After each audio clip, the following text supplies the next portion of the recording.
Morning. Suspend the rules to allow the... Sinong papasalit? IPO? Or all of them? Specify mo na lang sino yung gusto.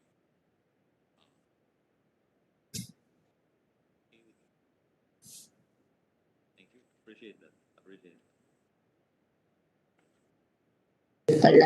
Hi, Kiko. Morning. Hi. Morning, Tito Cynthia. Oo. Ipasa na natin yung resolution, joint resolution, kasi para ibigay yung pera in excess of 10 billion sa mga farmer, kailangan nila ngayon yun. Yung ano,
Thank you, Mr. President.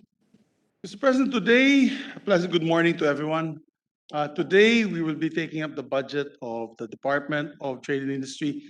I move that we recognize, Mr. President, Senator Sonny Angara, the sponsor, to sponsor the measure, Mr. President. So Yes, for the continuation of the GAB, Chairman of the Committee on Finance, Senator Sani Angara, is recognized.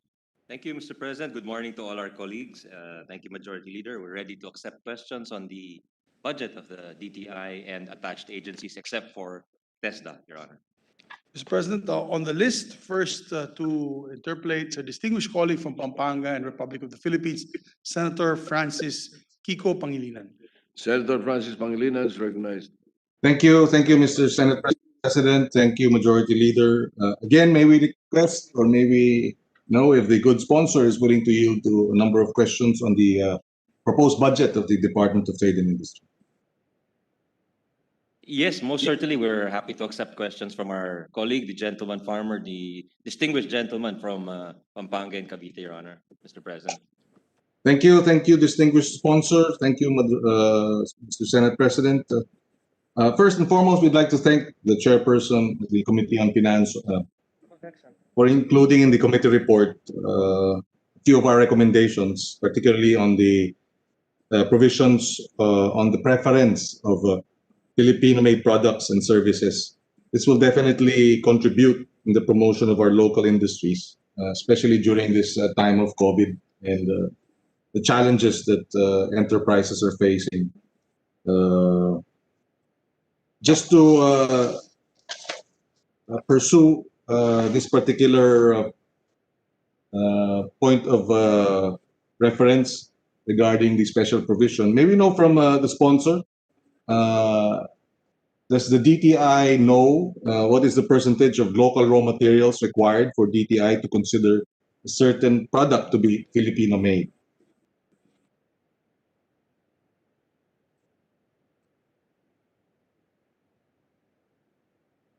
It's around 40% as rule of origin, Your Honor. So I guess if 40% is sourced locally, it's considered Filipino-made. Thank you. 40%. Earlier this year, the DTI was studying a proposal to make it a policy for government-funded projects, as well as companies registered with the BOI and the PESA to source materials from local suppliers. It was a proposal then. May we know if this has been turned into a policy?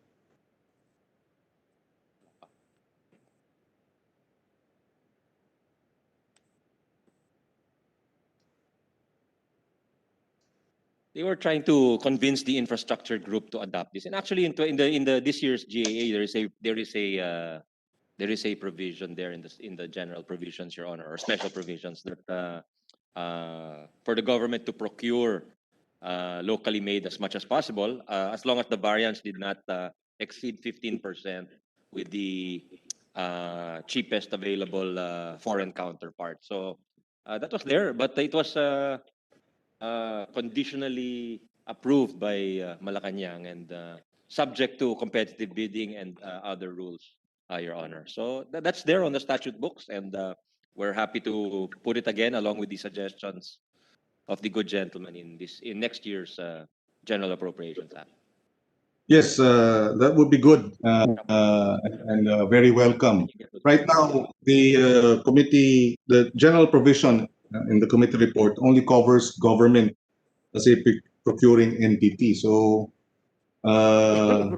if it is acceptable to the sponsor, we would like to propose another special provision in the DTI's budget to also make it a policy for companies precisely registered with the BOI and PESA to give preference for local suppliers or materials, Mr. President. The Secretary is putting his thumbs up very effusively, Your Honor. Oh, thank you. So we will look forward to I that think it additional approved before landing, Your Honor. Thank you very much. Again, given the trying times and the struggles that our enterprises, the local industries are facing, we need to help one another. we need to kind of draw strength from each other. And so private sector and government placing emphasis on locally made products would really be a big boost to the local industries. Another concern that we'd like to raise is that how do we ensure, for example, that the buying public is aware that a particular product is Filipino made? We are trying to push precisely for support for local industries, and I understand that Republic Act 7394, which is the Consumer Act of the Philippines, provides certain requirements as to Your as Honor, to- there is usually a indication on the label, made in the Philippines or where the product was made. Yes, and I'd like to think that the DTI is aggressively ensuring that these labeling are clearly marked, are monitored, again, for the benefit of our local industries and local manufacturers. They are actually pulled out. They're required to pull out their products if the labeling is found to be erroneous or wrong, Your Honor. Oh, thank you. Thank you for that clarification. And maybe we can have a report on precisely how this is monitored and how this is instances and cases wherein they actually have enforced the law. I don't. Yes, Your Honor. They will furnish you. They will furnish you how they go about it and any data that might be relevant to that, Your Honor. Thank you for that, distinguished sponsor. I just have a few more questions on another matter. The pandemic affected businesses and enterprises. We did tackle this during the committee hearings of the subcommittee on finance. According to the DTI, 1.42 million registered businesses, 99.6% are composed of MSMEs, and these enterprises generate 63.19 of the total employment of the country. May we know, since the committee hearing, what are the latest developments in terms of enterprises in distress by the pandemic? How many establishments have been forced to close? How many workers have been displaced due to the closures since the committee hearings? Because if I understand it correctly, it was 2 months ago, or almost 2 months ago since we last met, or since this matter was tackled. Your Honor, they have given us data for closed establishments and MSMEs nationwide. As of end June, there was a 38%. End of August was 9%. End of October was 6%, and end of November was 5%. Meaning nagbukas ulit sila. Is that aggregate? And the aggregate would be? Open yung iba. Okay. Yes, Your Honor. And- Meaning, when June, at the end of June, there were 38% of establishments closed. But because things improved in July and August, there were only 9% of establishments which were closed and not operating. And this further shrank as we went along the year. And end of October went down to 6%, and end of November went down to 5%, Your Honor. Yes, it's going down, the closures, but what then, therefore, is the total number of closures since the pandemic and the lockdown in March? So it was 38% closures in July. What is it today, the total number of closures? 5% remain closed, Your Honor, of establishments is the figure given by the DTI. Maybe be clarified. Does that mean that how does that work? If only 5% remain closed, you mean to say 95% have reopened? Yes, 95% have reopened, but they may not necessarily be generating the same amount of business, Your Honor. Probably a lot have diminished, like the retail sector, the transport sector, the tourism sector. Although they are open, these hotels, I think there are a lot of them are dead spots, Your Honor. So theoretically, they're open, but in actuality, and as reflected by the third quarter economic figures, the confidence is not there, Your Honor. So, that's what we were saying. I think that was the point of His Honor and Senator Recto, Senator Gelon, that we have to somehow restore that confidence by investing in health interventions, because the two are symbiotic, they feed into each other. And an improved health reaction would also result in greater confidence and thus greater economic figures, Your Honor. Better economic figures. Thank you for that clarification. With respect to the CARES program, because this is where we're headed, of the establishment enterprises that were forced to close, whether temporarily or permanently, may we just be clarified first before we go into the CARES program? How many of the 5% remaining are large, medium, or small enterprises, or micro? Yeah, the Secretary estimates that they're all, he thinks they're all MSMEs, Your Honor. In other words, the hardest hit would be the smallest. Yes, Your Honor. I think they have the least amount of savings probably of all these, and hindi sa ating lingwahe, hindi po mahaba ang kanilang PC. Yes, at hindi malalim ang bulsa. Tama po. At maikli rin ang kamay, sabi nila. That reminds me of some individuals, but never mind. We can talk about that another day. Right?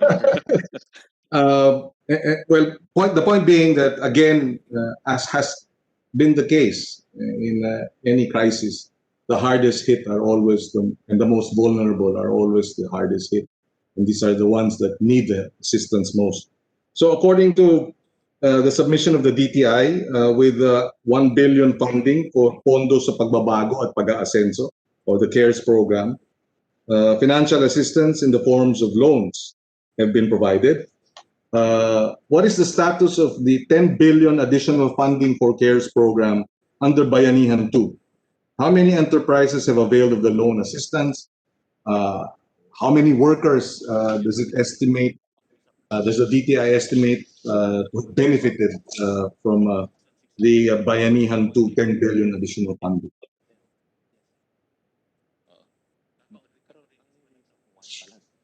Of the 10. Your Honor, I was told that of the 10 billion that we appropriated in Bayanihan 2, only 1 billion has been released as of today, November 18, and the DTI has approved 1,660 loans, equivalent to around 1.2 billion. So they have received over 26,000 loan applications beginning November, Your Honor.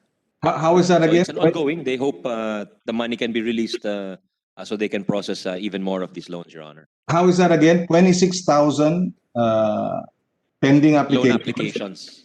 How many? Yung nag-a-apply po umutang, Yes. 26,245. Tapos yung na-approve na po, 1,660. Equivalent to 1.2 billion, Your Honor. So there's no problem with the approval. It looks like the DTI precisely is addressing, the applications, but they cannot address the remaining 26,000 because there are no funds available. Is that how it works, or is that how it?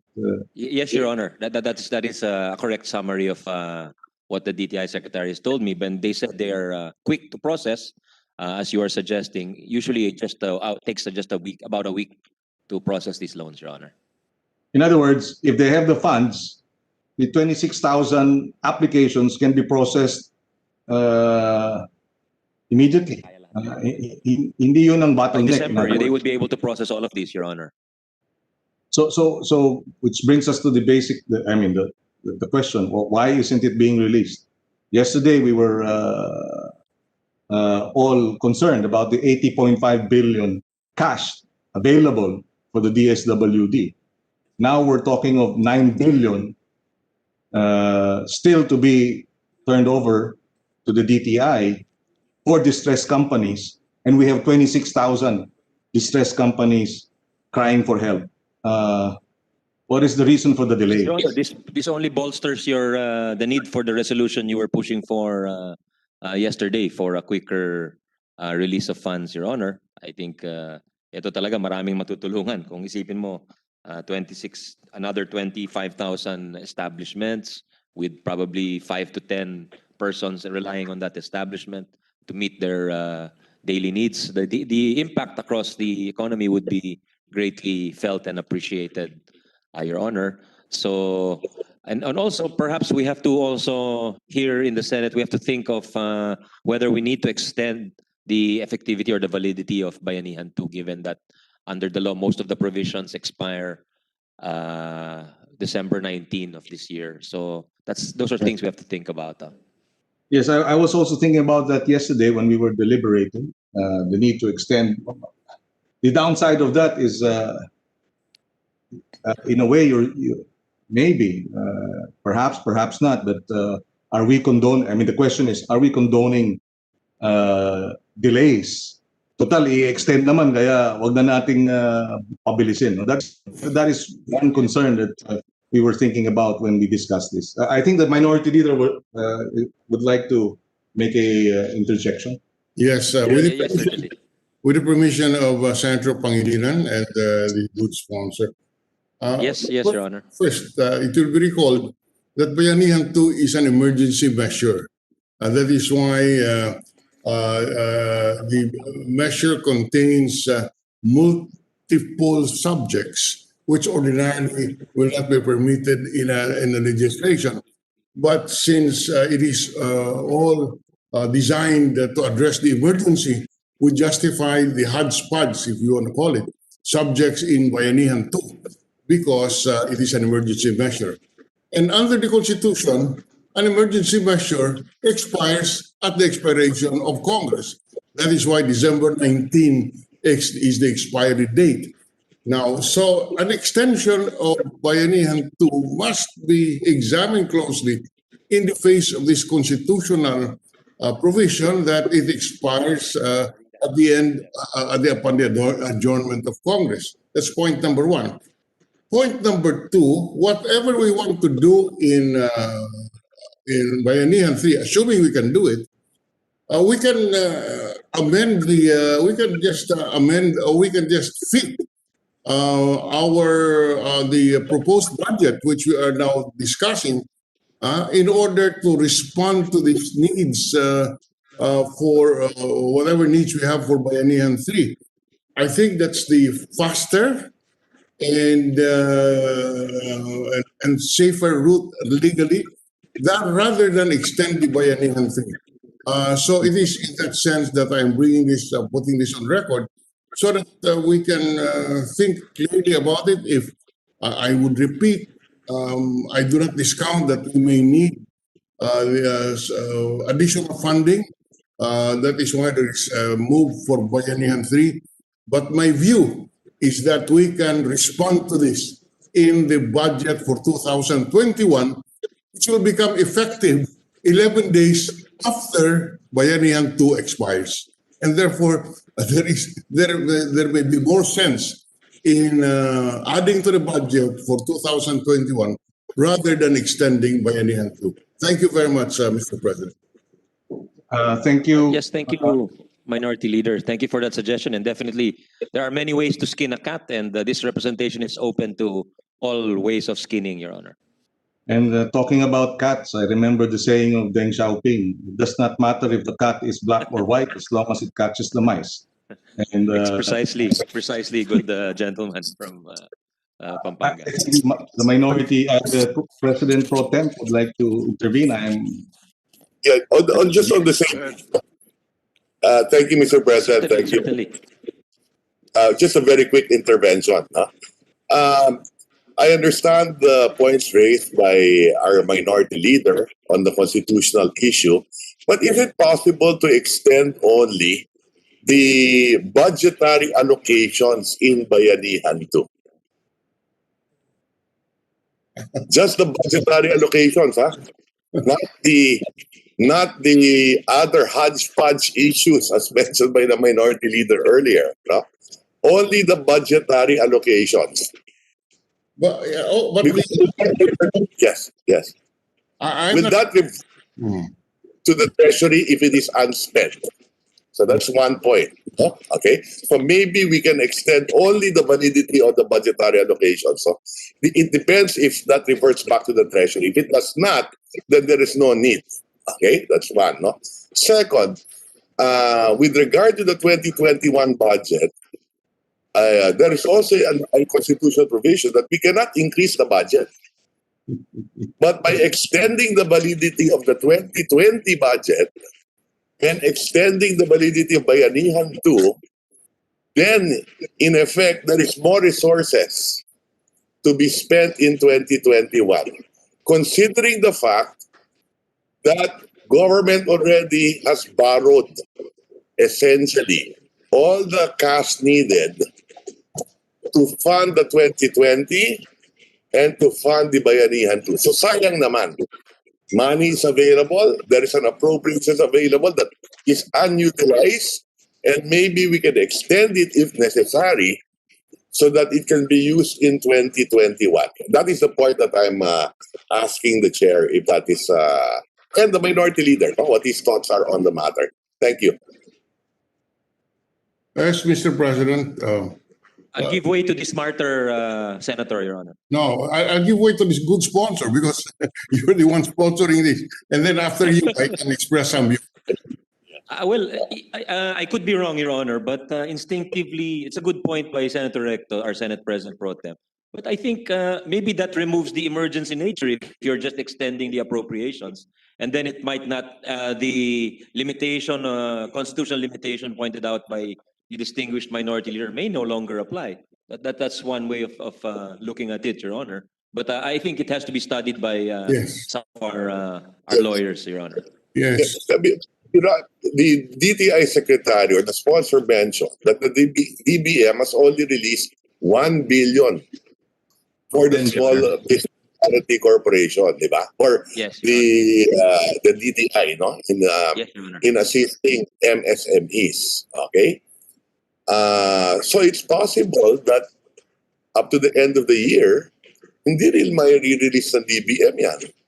Okay, for whatever reason, I don't know.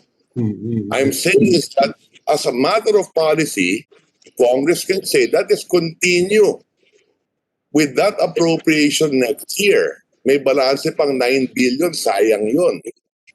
Okay? Because we know that the savings of these MSMEs, they may be open but there are no sales. So whatever retained earnings they have, assuming they do, mauubos na rin yan.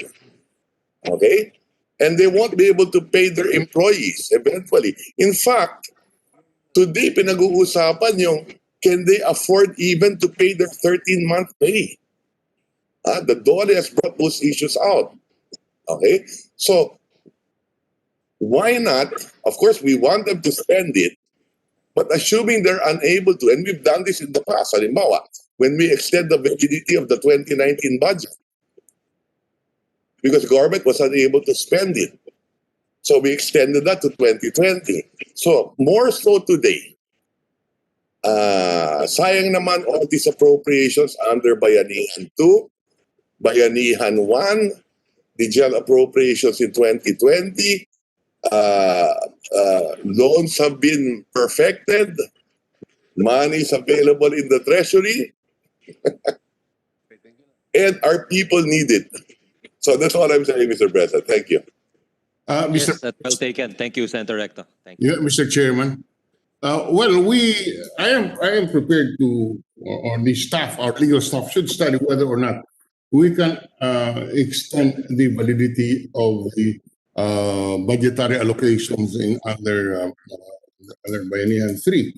However, instead of that, maybe just to avoid the legal issues, maybe we can quickly pass a law which will carve out, will carve out the unreleased, the budgets where there are unreleased funds, and pass it quickly. We can do that, and no question on the extension. In other words, technically we are not extending Bayanihan 3, but in reality we're extending the budgetary, unexpended budgetary allocation by passing a law, and that can be done. I support the option of the minority leader.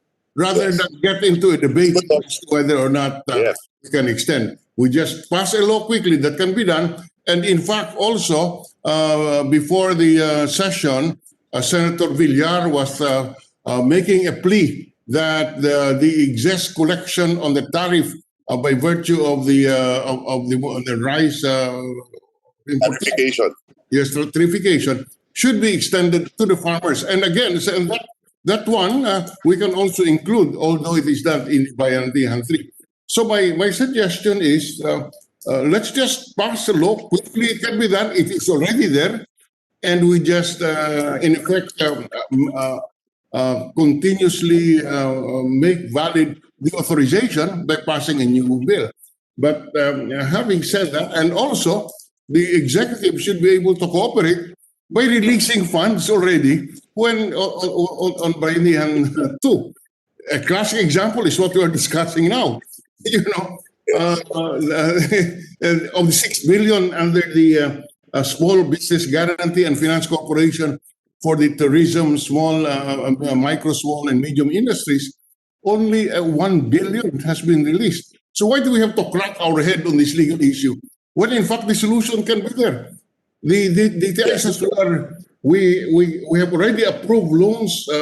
We are 26,000 pending applications, but we cannot process this because we have no money. The solution there, within a week, you can have a solution by having this money released. Now, if it cannot be released, that's another matter. Because even if we can extend, if there are no funds, then it's a useless proposition. But having said that, maybe it's about time again. Because even if we extend by law the appropriations, you still have a problem of the cash to back up all these appropriations, as Senator Recto can lecture on us on this. Our problem is, you know, we need funds, and given the reality that our revenues are down, we should open ourselves to a higher deficit, a higher borrowing in order to revive our economy. I think that's the basic policy issue here. Even if we extend the validity of Bayanihan 3, even if we have a new law, if we cannot back it up with funds either through new revenues, improved collection, or borrowings, then it's a useless exercise. That's why, together with that proposal, maybe it's a policy examination as to whether we should increase our budget deficit and fund it through more borrowings. Thank you, Mr. Chairman. Yes, I agree with all those observations. I'm just pointing out as well that we will be talking about the budget of the DOH later. We will be discussing the budget of DOLE. On Friday, we will be discussing the budget of DA. All of them have appropriations with Bayanihan 2. Yeah. And unspent releases for the budget for 2020. All the more today. Not only do we have a pandemic ongoing, but we've had 3 major typhoons. And there are so many people that need assistance. So, sayang naman. And there is cash available. There is an appropriations available. Although those appropriations will expire. So again, thank you very much, Minority Leader, and thank you for the opportunity, Senator Pangilinan, the Senate President, and to our sponsor. Thank you. Thank you, Senator, to both gentlemen for their very good suggestions. Yes, thank you. And as was earlier manifested by the good sponsor and the Minority Leader and the President Pro Temp, the lawyers will now craft the language and help us, guide us as we make that decision. To confuse us, Your Honor, to confuse. To confuse. Whether it will be a black cat or a white cat to catch the mice. Thank you for that. Again, just to reiterate, To confuse you, fellow lawyers. even further, Mr. Senate President. Thank you. And just to place that on record and a reiteration, 26,000 companies are in distress asking for loans. There is 9 billion appropriated. That cash is available, and yet they continue to wait for the releases of these funds. We hope even prior to the resolution of the matter of how we will extend or how we will ensure that these funds will be made available under legal cover. Between now and the end of the year, we hope that the DBM will release a substantial amount of these funds for the 26,000 who are crying for help and facilitated by the DTI. Clearly, the DTI is not remiss here because of the 1,000 that have applied and the amounts that were released to them, the amounts have actually been released to these distressed 1,000 companies. And so we hope the DBM will, and together with the DTI, will fast track the release of the remaining 9 billion for our distressed companies. Moving on to another. Share your remarks, Your Honor. Thank you. Moving Share on your to. remarks, Your Honor. Thank you. Just on another matter, this is on e-commerce and digital signatures. We are raising this question to the DTI precisely because of the current compelling reality that because of social distancing and the need to be able to transact businesses digitally as a means of being able to ensure that we are able to prevent the spread of the disease. We would like to know what is the status of the use of digital signatures in the country under the Electronic Commerce Act. It's allowed, Your Honor, and then according to Secretary Lopez, it's an accepted way of doing business to contracts which have e-signatures, Your Honor. My understanding is that there are some stringent requirements for accreditation. For example, certification authorities include a minimum paid-up capital of 200 million, an ICO, IEC certification, 27001 certification. Can this be relaxed, or has this been relaxed?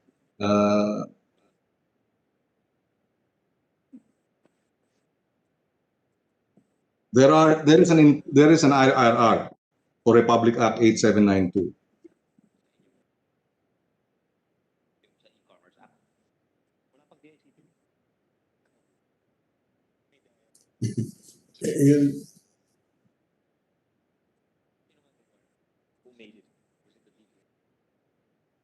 Yes, the DTI said that they made the IRR, or implementing rules for the e-commerce law, and they said the requirements are just mainly requirements for authenticity to ensure that the person signing is indeed that person, Your Honor. Yes, perhaps they can revisit some of the requirements. I don't know if this is still part of the requirements, the minimum paid-up capital of 200 million, the ISO, IEC certification requirement. We say this precisely because we need to adjust to the new normal and encourage even more e-commerce transactions using digital signatures. I don't Your need Honor, they say we can revisit the rules, as you said, in light of the new normal.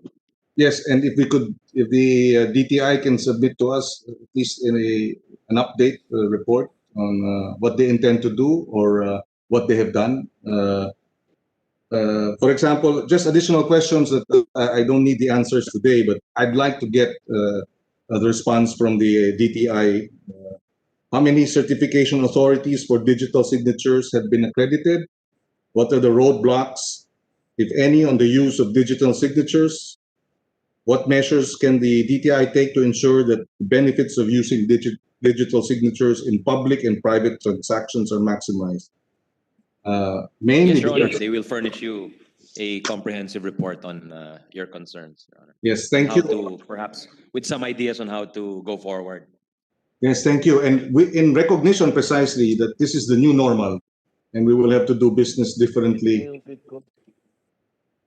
Yes, Your Honor. In fact, a lot of the DTI's programs have been kind of tweaked in view of what you call the new normal, Your Honor. Thank you. I have no further questions. Distinguished sponsor, Mr. Senate President, thank you for this opportunity to raise these questions and get the clarifications. Again, we reiterate, we hope that the distressed companies that are now applying to the DTI, that their distress calls be responded to immediately. It's a matter of life and death for many of these companies. Most of them are small companies, and the help will go a long way. Maraming salamat, Mr. Sponsor. Maraming salamat, Mr. Senate President. Thank you. Yes, thank you to the gentleman from Pampanga and Cavite, Your Honor, for his very progressive and very patriotic and compassionate ideas. I think the agency should take note and take heed, Your Honor. And we will make sure the DTI will submit the reports he requested. Thank you, Your Honor. Thank you, Mr. President. All right, Majority Leader. Thank you, Mr. President. Before we recognize the second, our colleague who will interpolate next, we'd just like to also recognize that Secretary Mon Lopez is here with us, together with several of his undersecretaries are in the Yes. gallery, Mr. President. He Welcome. also Mr. Secretary. celebrated his birthday, Majority Leader. Yes, it's A week ago. belated happy birthday Oh. to, I call him Supermon, because he's Yeah. one of the Secretary better. De La Peña, by the way, better is also here in the hall with us. Majority Secretary Leader. De La Peña. Secretary of POST. Secretary Lopez. Secretary De La Peña is Other with us. officials like Director Domingo of the FDA, Your Honor, is also here. And other officials Secretary Lopez, from various departments. belated birthday greetings. Yeah. All right, so do you have your senior card already? All right. I'd just like to place on record, Mr. President, that all these officials of the different agencies are here because one agency is not enough to answer the questions of Senator Tolentino, Your Honor. So that's why we need multiple resource persons, Your Honor. Thank you, Mr. All President. right. And Mr. President, before we move on, I'd like to request from the LBRMO. There are several questions on the issue on the dam opening of Magat and Angat.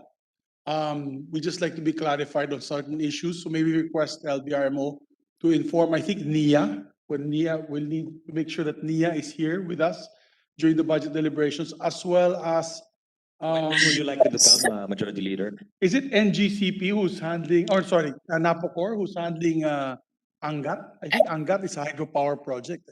Isabay ho natin, Majority Leader, yung NIA and with the energy sector. Yung energy sector, NIA kasi is, I think it's now, it used to be It's a under, government corporation pala, Your Honor. yeah, it used to be under DA. Yeah, but it's no longer. I think it's a government corporation receiving a subsidy from the government. So it's like NFA in a way. So we tackle it under the budgetary support to government corporations. So we actually passed it, but we can ask them to come. I was asking you, when do you want them to come, Your Honor? Anytime. I would just ask some clarificatory questions. I Majority think Leader. On Saturday. Majority Leader. Yes, I believe there are questions. Senator. Senator Amy Marcos and Senator Kiko Pangilinan as well would like to. Thank you very much. Just very quickly, I just filed a resolution to investigate the so-called man-made disasters of Angat, Magat, and the other waterways. Perhaps that can be dealt with at the same time. Thank you. Mr. President. Thank you. Senator Pangilinan. Senator Pangilinan. Thank you, Mr. President. On the manifestation of the Majority Leader, this representation used to chair the National Irrigation Administration in 2014 and 2015. And at that time, Mr. President, it had already been a major issue, how to manage our water resources. So I suggest we also include the DPWH in that, or a representative, because flood control is under the DPWH. You should also include the MWSS because that is potable water. They too have a stake in the management of water resources and the dam operations, whether you will give it to irrigation or whether you will give it to consumers in Metro Manila. That is a decision that is made on a regular basis depending on the availability of our water supply. So they too will have a say. And then, of course, as mentioned earlier, the NIA and the Department of Energy and the National Power Corporation. Also, the National Water Resource Board, Mr. President, that makes decisions regarding how water should be allocated, how much water resources should be made available for irrigation, etc. These are all involved in that decision of managing our water resources properly, Mr. President. Whether for irrigation, whether for water, potable water, or whether for power, Mr. President. Yes, Majority Leader. Yes, yes, Madam. Yes, Mr. President, Majority Leader, please. An end to the manifestation of Senator Pangilinan, who knows the NIA well. May I also urge, as stated in my resolution, that we call on the DENR for failure to maintain the watershed, given that the denuded forests were a large part of the catastrophe, and further the illegal mining that occurred in many areas.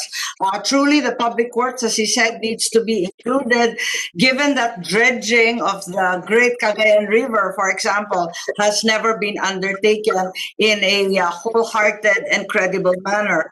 Further, may I also urge that Pag-asa under DOST be called, inasmuch as there is a great deal of blame saying that they gave no flood warnings, whether in the yellow, orange, or other categories, nor even typhoon warnings in northern and central Luzon. Thank you, Majority. Thank you very much, Madam Amy, and to our colleague, Senator Kiko. Rest assured that as Chairman of the Rules Committee, we will immediately refer your resolution to the proper committee to include those agencies. I have a list here given to me by the good sponsor, Senator Angara, the dams, what are the dams operating in the Philippines and who are in charge of them. And I have a list from operator or administrators all from MWSS all the way to Napocor and NIA. Yes, it's MWSS, NIA, and Napocor, NIA and Napocor. So the proper time when we have a lull in the discussions of the budget, I'm not sure, the reference of business na ba ito, Ma'am Secretary? Wala. That's it. There is. Yeah, so we will received any. probably have an additional reference to business, and then you can have a hearing as soon as possible, Mr. President, for our colleagues, Persual. So with that, yes, I'd like to also make a request, Mr. Chairperson, Senator Angara, as Secretary De La Peña is here, I wanted to ask also FIVOX, although we passed their budget, maybe we can just ask the resource persons from FIVOX to answer some of my queries later. Would you want them to be personally present or even online is okay? Online is fine. Okay. Online is fine. Online is fine. Because this is the issue of Ginubatan. This was in Albay where there was rushing. You will ask Lahar. later when DOST is on. Yes. Okay. All right. Actually, just to get a clarification. Yes, Your Honor. Thank you. With that, moving forward, Mr. President, I move to recognize Senator Francis Tolentino for the detail. Senator Francis Tolentino is recognized.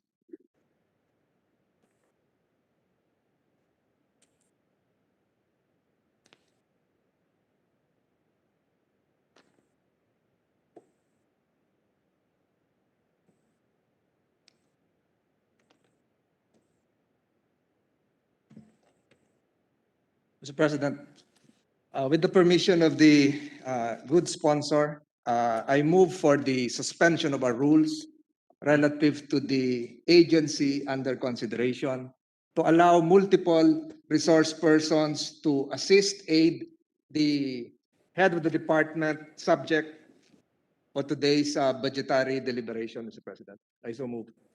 Majority Leader, is there a necessity to suspend the rules? I have no objection, Mr. President.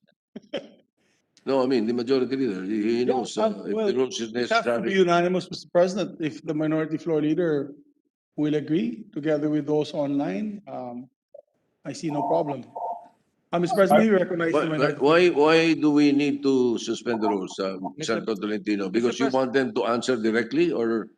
Mr. President, last year, if I recall correctly, during the budget deliberations of the Commission on Human Rights, we suspended the rules to allow this representation to ask directly the head of the Commission on Human Rights instead of the sponsoring senator, which is, if I can recall, Senator Lacson. But in today's hearing, Mr. President, my purpose is to expedite everything. Because if I will be asking the same questions later on to the Department of Health, and thereafter to the Department of Science and Technology, it will be redundant, Mr. President, and take most of the time of our colleagues and put much pressure and burden on Senator Angara. So to alleviate all of this, I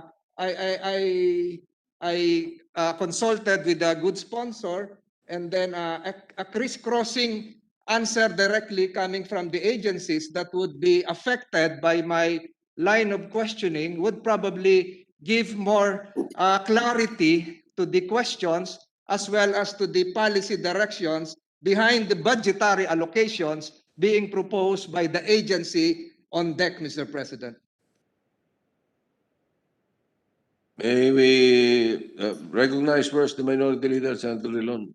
Yes, Mr. President, the proposal of Senator Tolentino is not without precedent. We have done it in the past, but very sparingly, and was more the exception than the rule.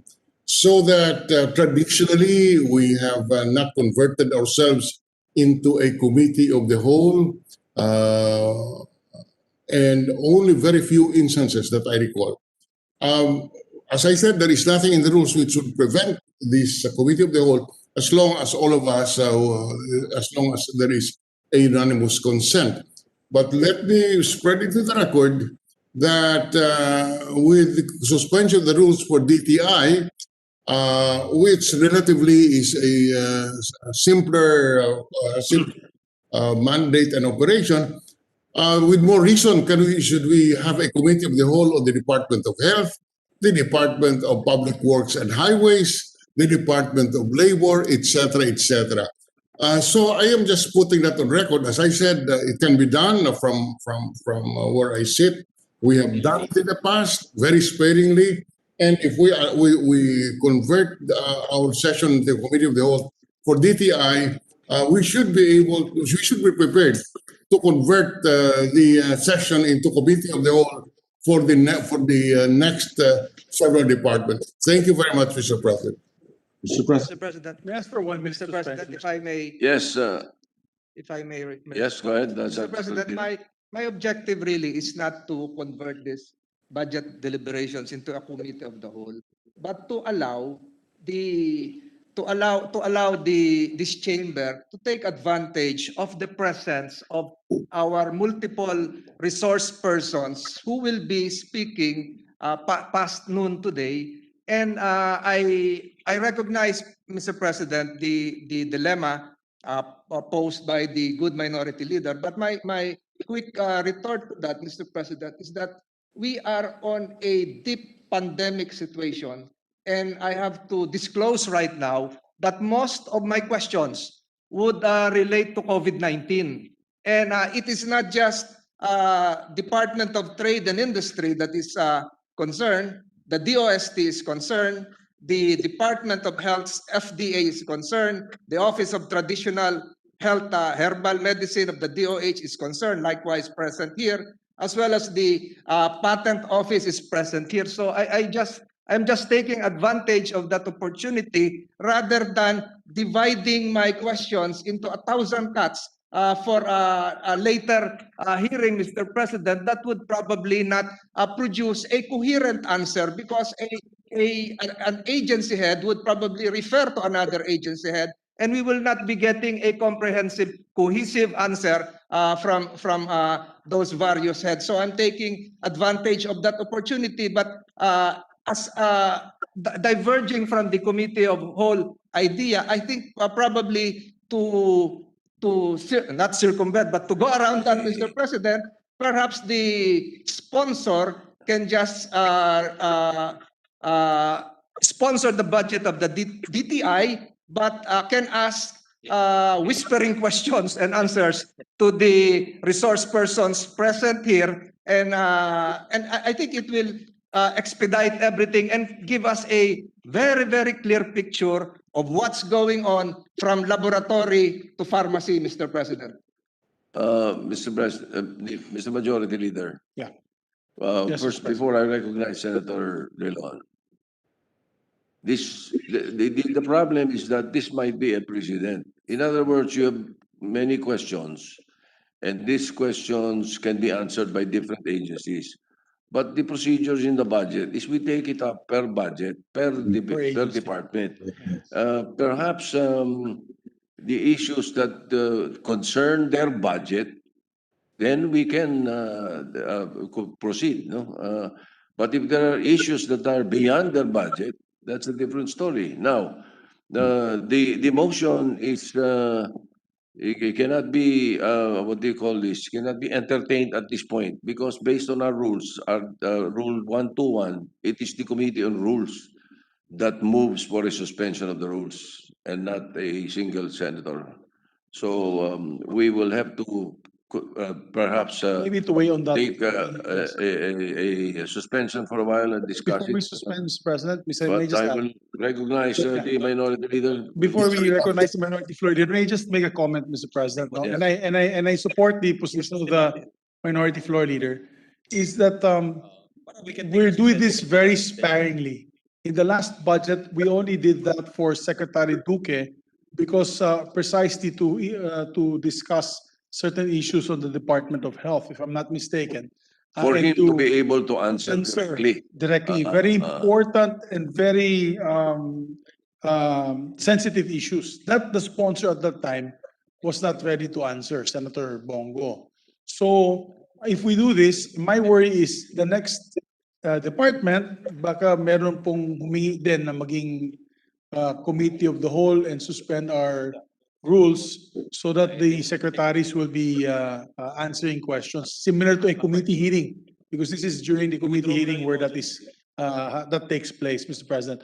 I agree, though. I mean, maybe we can find a middle ground, Mr. President, that all the agencies are here, and I believe that the good gentleman from Cavite just wants to ask questions, particularly on the vaccination program, because it's an interagency affair, apparently, with the DOST, the FDA, the DTI, all intertwined with this program. So maybe we can recognize the minority floor leader and then the former majority floor leader, Senator Kiko Pangilinan, after, and Yeah. then we can have a 1-minute suspension. Senator Dillon. Yes, you're recognized. just very briefly.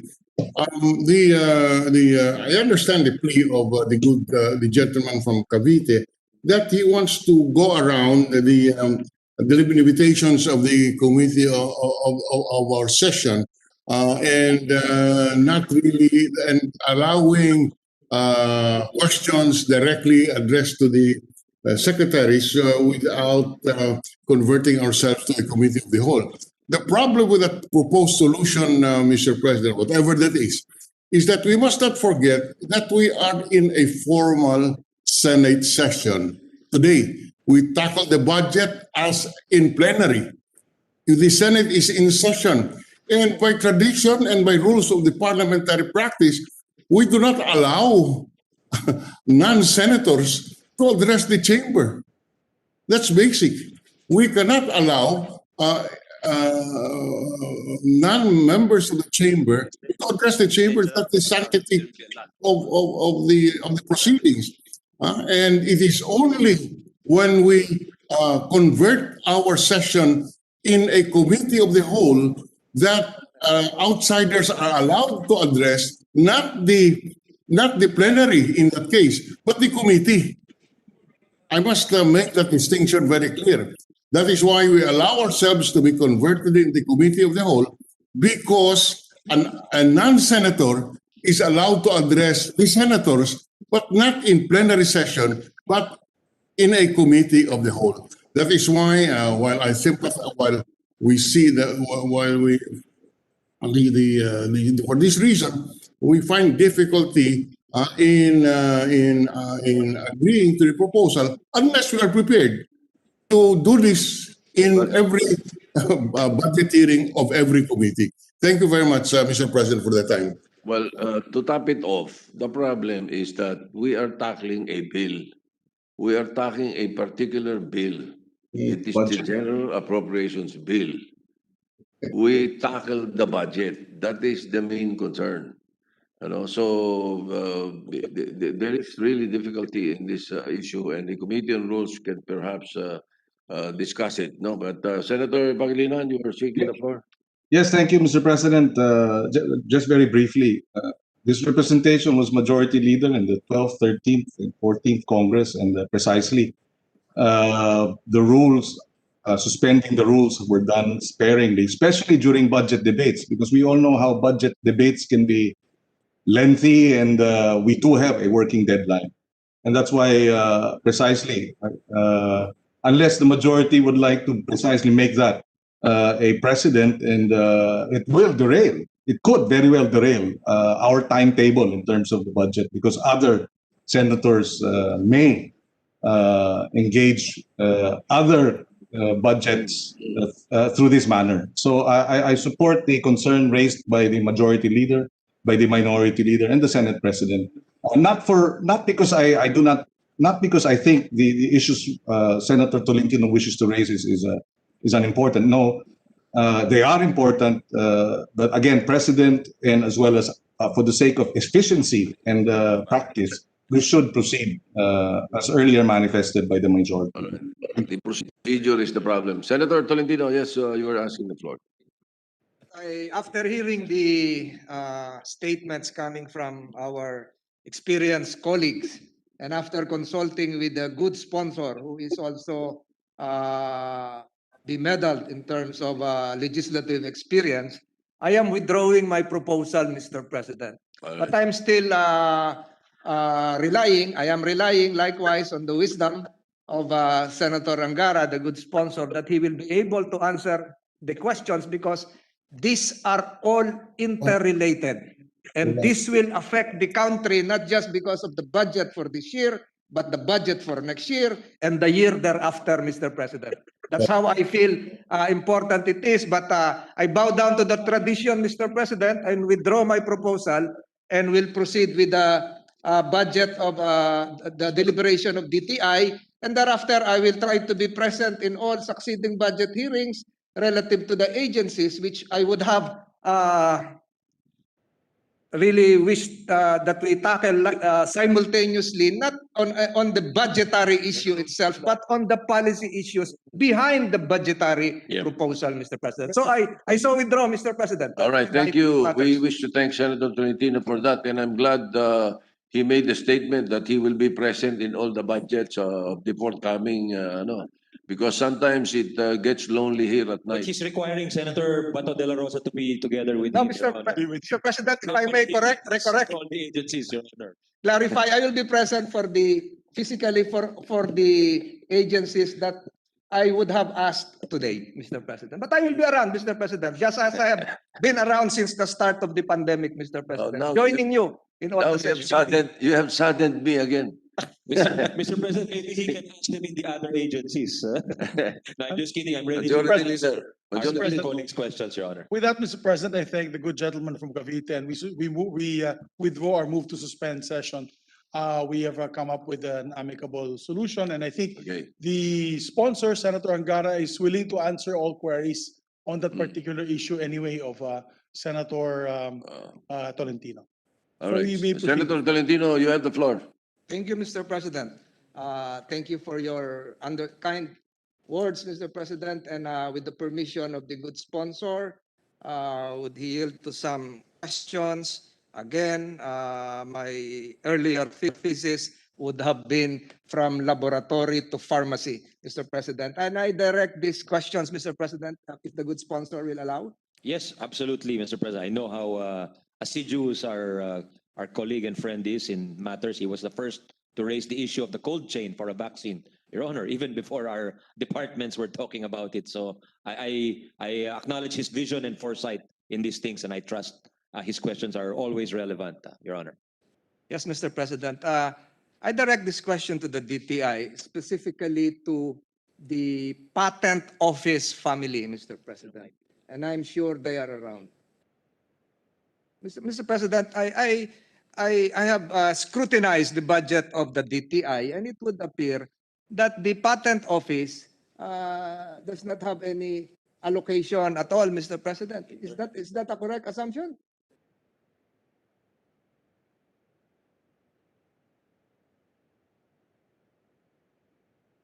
That's correct. There's no national subsidy. It's like PAGCOR and PCSO. They don't. They are government entities, Your Honor, but they do not receive any national government funds from the GAA, Your Honor, because they have their own internal sources of income. So we are really not surprised, but we are supposed to praise now the patent office because they are not getting a single centavo from the General Appropriations Act, and yet the patent office is a performer, Mr. President. The patent office has been at the forefront of our technology, copyright, trademark development, and if the good sponsor can affirm this, is our patent office do they have ties with other international patent office bodies likewise, Mr. President?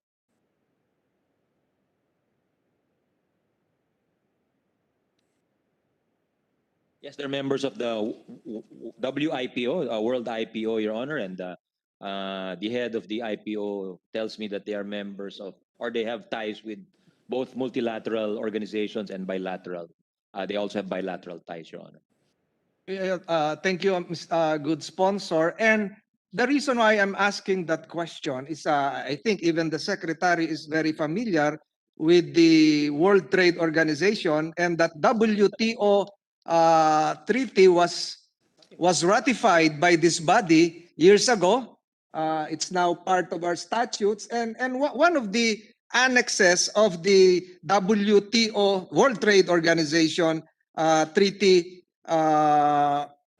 agreement is the trade-related aspects of intellectual property rights, or TRIPS.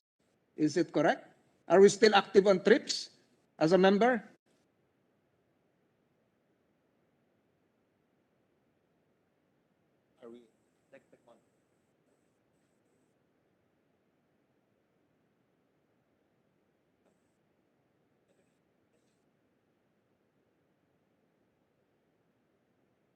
We are, Your Honor. Thank you, good sponsor. Foreign trips, and domestic trips. No, I'm just kidding, Your Honor. Perhaps the good sponsor is now a bit waiting for his merienda. But seriously, Mr. President, I'm the delaying reason because why there's a lag before the answer, Your Honor. But yes, they are active in the TRIPS organization, Your Honor. the reason why I am raising this, Mr. President, is that we are all aware that 24 hours ago or 36 hours ago, Moderna announced a 94.5% effectivity rate for their COVID-19 vaccine. The first one to announce was Pfizer. And Pfizer, I was informed, has a branch here in the Philippines, 90% effectivity rate. And I'm saying that because, Mr. President, between the two, Mr. President, it would appear that Moderna, and I'm sure the Department of Health is listening, is one big pharmaceutical organization who already pledged publicly that they will not be strict in patent rights. So I'm asking the Intellectual Property Office, have you thought of invoking the compulsory licensing insofar as the COVID-19 vaccine is concerned?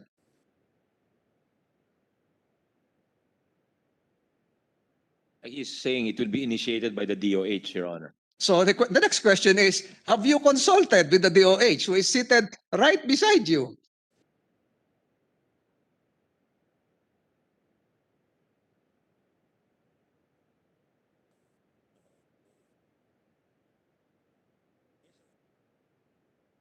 No, Your Honor. No, Mr. President. They have yet to speak with the DOH. Kaya nga po, with all due respect, sana po kung magkakasabay-sabay na sana sila dito, ay nagkaintindihan na. Kundi magte-text pa yan mamaya, magtatawagan with all due respect. So they have not yet consulted with the Department of Health, and yet, yesterday, the United States government announced the rollout for 4 states, Rhode Island, Texas, I think, and two other states for the initial rollout of the COVID-19 vaccine. I'm referring to Not your Pfizer. favorite Louisiana, Your Honor. I'm not so sure with the the last state mentioned by the good sponsor. So wala pa po tayong pag-uusap sa Department of Health. And when do we expect that?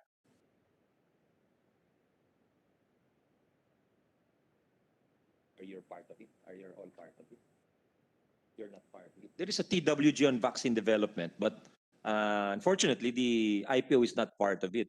But FDA Director Domingo is telling me that DOST and DOH and FDA are part of it, Your Honor. So maybe the key might be to include IPO in or expand the membership of that task force or TWG on vaccine development. Yeah. So again, Mr. President, we just exposed a missing link. Yes, Your Honor. That the IPO, the Bureau of Patents should be part of any technical working group here because we speak of patents. Mr. President, if I may add, alam niyo po ba, bago na invento yung Pfizer vaccine, which is based in Kalamazoo, Michigan, it took them, if I'm not mistaken, $5 billion to develop that vaccine. And precisely because they have that RNA protein-based vaccine, they have now a patent. And because of that patent, they have an exclusivity period of 20 years. And it's now part of the FDA's Orange Book. I don't know if we have an Orange Book here in the Philippines. And because of that, they cannot manufacture. There is no generic probability for this because of the patent. That's why I'm saying that it's very important that we invoke that compulsory licensing agreement. And can the DTI family promise us that they will talk with the DOH? Otherwise, mauunahan tayo at mauubusan po tayo ng bakuna. Hindi ko po binabanggit. Later on, I have a short presentation. Nandun po lahat yung vaccines available. But I'm saying Pfizer is good because they have a branch here. The only drawback of Pfizer is that kailangan natin ng minus 82 degrees centigrade freezer as against Moderna na minus 20 rin. So may I ask, Mr. President, from the good sponsor, kailan po kaya mag-uusap ang Department of Health at ang DTI? Well, we can arrange a meeting here, Your Honor, since the DOH budget is today. We Yan can ang- make sure they will meet and discuss this issue, Your Honor. Thank you, Mr. Sponsor. To the IPO family again, and you're seated beside the FDA director. Which is first? Which is which? This is a chicken and egg situation.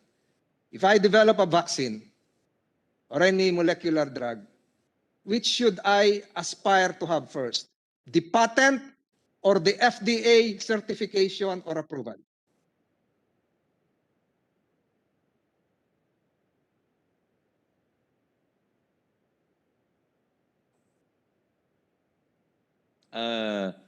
The IPO is saying it should be the patent first because they patent both drugs and non-drug related items, whereas the FDA I think only has jurisdiction on food and drugs, Your Honor. Yes. So in effect, Mr. President, the good sponsor is confirming that if you have a new drug product or invention, you can patent it even without an FDA approval and bring it to the Philippines for copyright patenting purposes as long as it is patentable, Mr. President. They're both nodding their heads, Your Honor.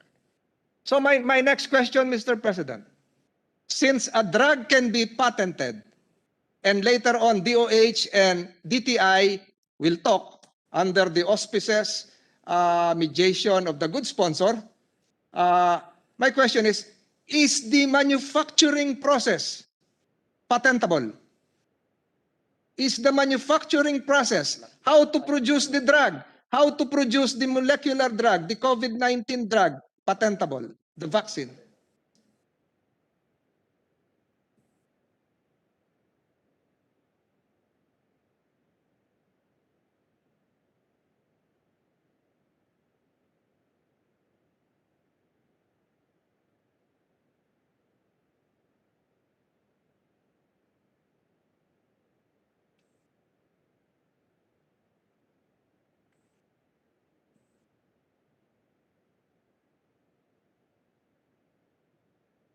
Apparently, it can be patented, Your Honor, as long as it is new, there is an inventive step, and it contributes to industrial development.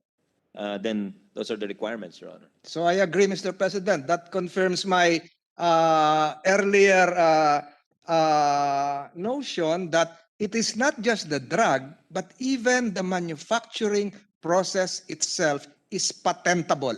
And having said that, if the DOH and DTI will talk later on and invoke the compulsory licensing provision of the TRIPS Treaty, can the manufacturing process be part of that compulsory licensing process? Because if we have the vaccine, how can we replicate it?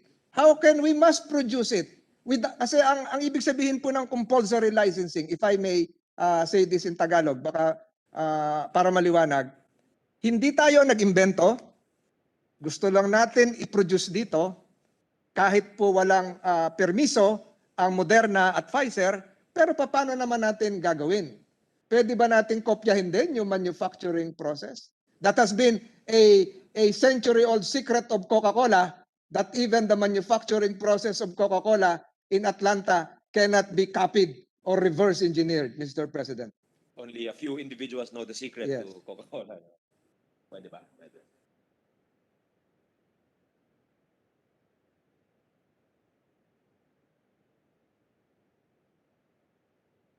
The IPO says that, is his opinion, the IPO head said that the special compulsory licensing, or SCL, is only applicable to products.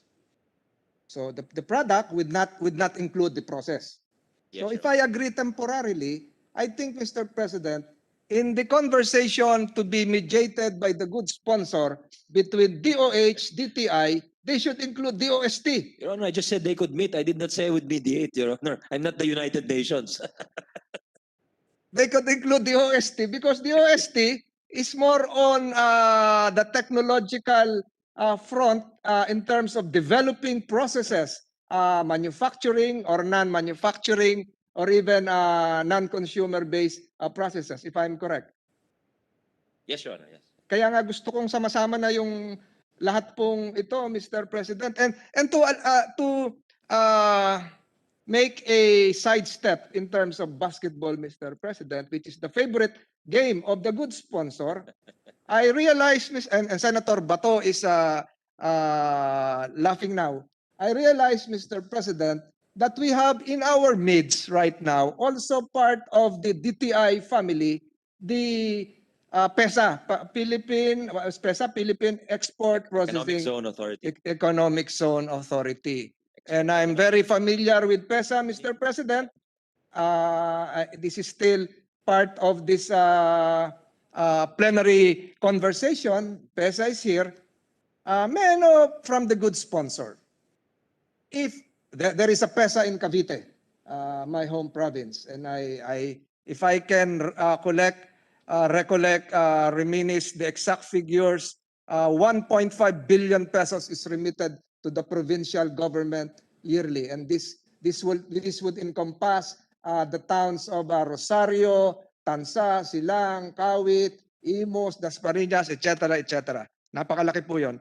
Ang tanong ko po ganito, is there a manufacturing firm, pharmaceutical firm, located within a PESA economic zone right now, accumulating benefits, and with the capacity to produce this vaccine, Mr. President?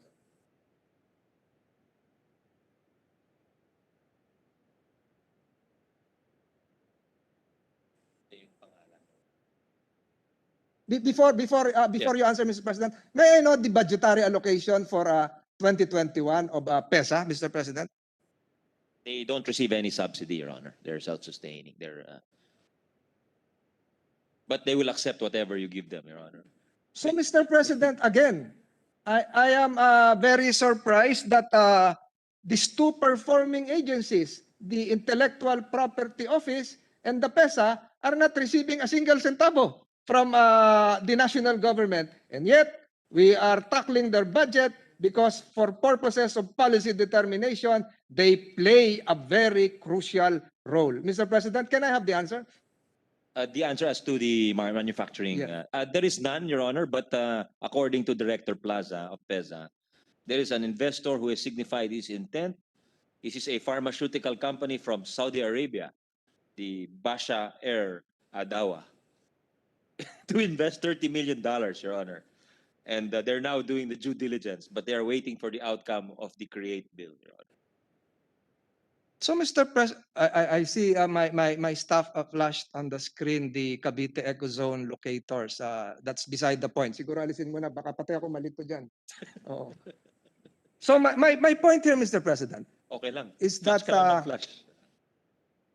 are there manufacturing firms right now within PESA auspices producing not just drugs, but medical devices?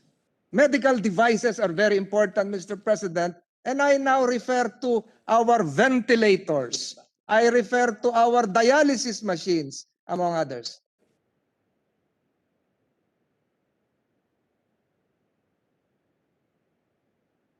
Like what?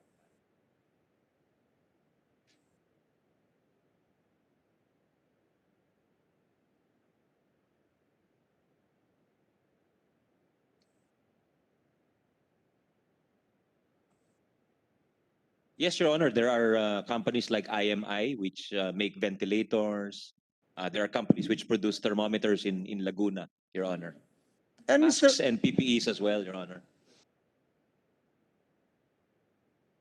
And Mr. President, these are really very cognate COVID-related medical devices needed by our country. Because if I can remember vividly, ang ventilators natin during the start of the COVID, wala pa daw 500. Eh yung pala, meron tayong tigagawa ng ventilator sa Laguna. So my question, Mr. President, is a PESA locator producing, manufacturing ventilators allowed to sell domestically, not for export, domestically? And if yes, how many percent? They're actually an electronic company, Your Honor, and they just repurposed. In other words, when the pandemic hit, they were not making ventilators. Kumbaga nag-shift sila. Just like some of the garment factories, since we were in the middle of the incentives debate, kinausap sila nila Secmon, nila Senator Pia, na baka they could shift to the much needed domestic needs, which were at the time masks, di ba? Nagkaka-shortage tayo ng masks. And I raised this point actually to Senator Pia before. During the course of the Create, talaga lugi tayo because we have shipbuilders here in the Philippines. We had Hanjin, unfortunately, which met an unfortunate economic future. But we had Junichi in Cebu, in Balamban. But then yet, look at the state of our ships, our domestic ships. Look at the state of our Coast Guard. Sabi ko nga, when we tend to focus on export-oriented industries, Your Honor, but at the expense sometimes of our domestic market. And because when we crafted these incentives back in the 70s, in the early 80s, and so forth, we were not a very big market. But now, we're very much a big market among the top 20 economies of the world, if not now, in the near future. So that's why we need to rethink some of our laws and incentives in that light, Your Honor. Thank you, Mr. Sponsor. And I agree that repurposing is not a bad innovation because our records will show that even Toshiba, Kodak, I don't know if Canon is involved, are trying to produce a vaccine. They're repurposing. Because it's a jackpot. It's like hitting the lottery, Your Honor. These are camera manufacturers, Mr. President. So, meron pala tayong tigagawa ng ventilator at pwedeng ibenta sa Pilipinas. Ngayon ko rin lang po nalaman ito, Mr. President, na dito pala sa Pilipinas ginagawa din yung mga ibang medical devices. Going to the question I posed weeks ago, before the announcement by Pfizer that they have now the vaccine, refrigerators, freezers. May I ask from the DTI, through PESA, do we have manufacturing plans for freezers, refrigerators within the export processing zone? Di ba nako-convert sa air sa freezer? Wala. We don't make freezers. the directors and both the secretary and the director are shaking their head, Your Honor. I was suggesting maybe his former co-worker, presidential advisor Joey Concepcion, who works with Carrier. Perhaps the aircons could be repurposed, but they said it's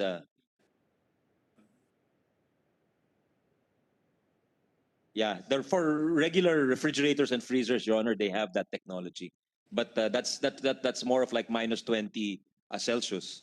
And I think Moderna, the vaccine of Moderna, does not require the ultra cold temperature conditions of -70 Celsius, which is required by the Pfizer vaccine, Your Honor. So I think Pfizer now is spending so much money in order, because they see that as a weak link in their invention, Your Honor. Kasi kung yun ang pangangailangan at matatalo sila sa Moderna. Or some experts are saying they can be used in conjunction. You use Moderna in the rural areas where there are very few refrigeration facilities, whereas the more urban settings will use the Pfizer vaccine, Your Honor.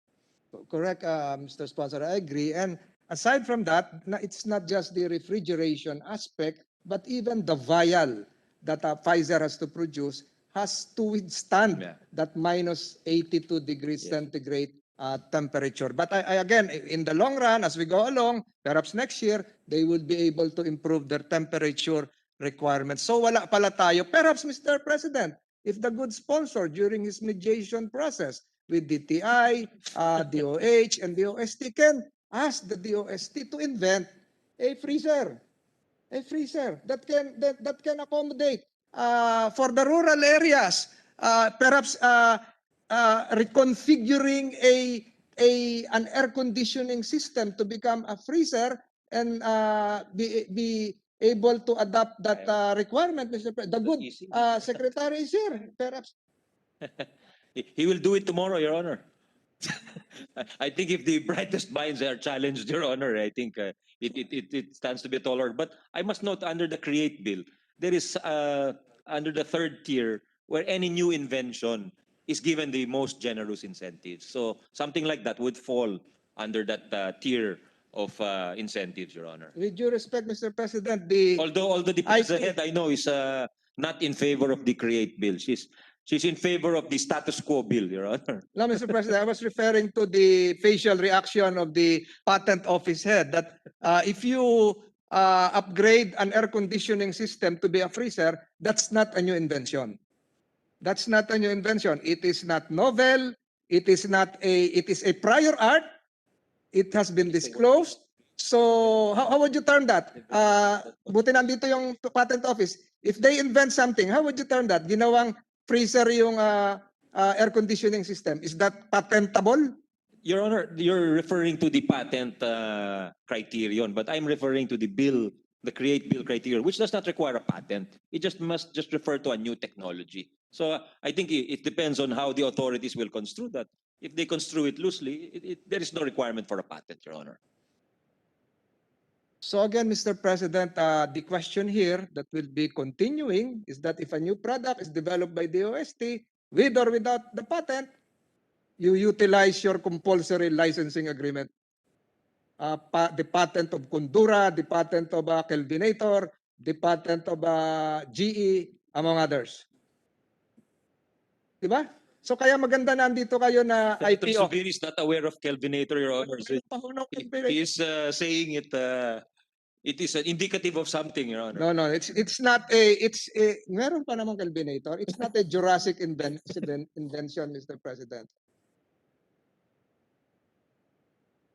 I was told by IPO Director Barba that SCL is only limited to medicines, Your Honor. So, Mr. President, I reminisce likewise. Wala po dito si Senator Villanueva. There was a plan before, and I agree totally with that plan, to have a pharmaceutical export processing zone. Meron po, Mr. President. I can show you a picture. Nawala na yung staff ko. We can produce a picture. Pinagalitan mo kasi. Mr. President, if I can show that picture. Mr. President, I think this was during the days of Senator Amy Marcos' father, when this was established. There is an export processing zone for pharmaceuticals in Bulacan, Mr. President, because I can still remember when I was in high school, in Lourdes School in Mandaluyong, I used to walk from Lourdes School to Green Hills, Not to Bulacan. Unimart, not to Bulacan, but surrounding that Lourdes School area are Abbott Laboratories, Unilab. Nandun pa ho sila ngayon. Nandun pa sila hanggang ngayon. Sama-sama pa sila. Euromed. That's right, Sama-sama that's pa right. sila. Although there is a Euromed in Cavite. So, Unilab is also there is now a pioneer. picture. First, Bulacan Industrial City. May I know from PESA or DTI, is this picture still valid or is this just a doctored picture? First, Bulacan Industrial City, composed of pharmaceutical companies, specifically Pascual Laboratory, Mr. President. Asan yung GA? Natandaan na siguro ni Senator Subiri ang Pascual Laboratory. Amendment. Iba po yung Pascual Liner, bus yun. Pascual Laboratory, Filipino. File. EAA amendment. Wala? Come on. Shit, what did it do? Ay, hawak-hawak ko lang. Can we have our other senators mute their microphones?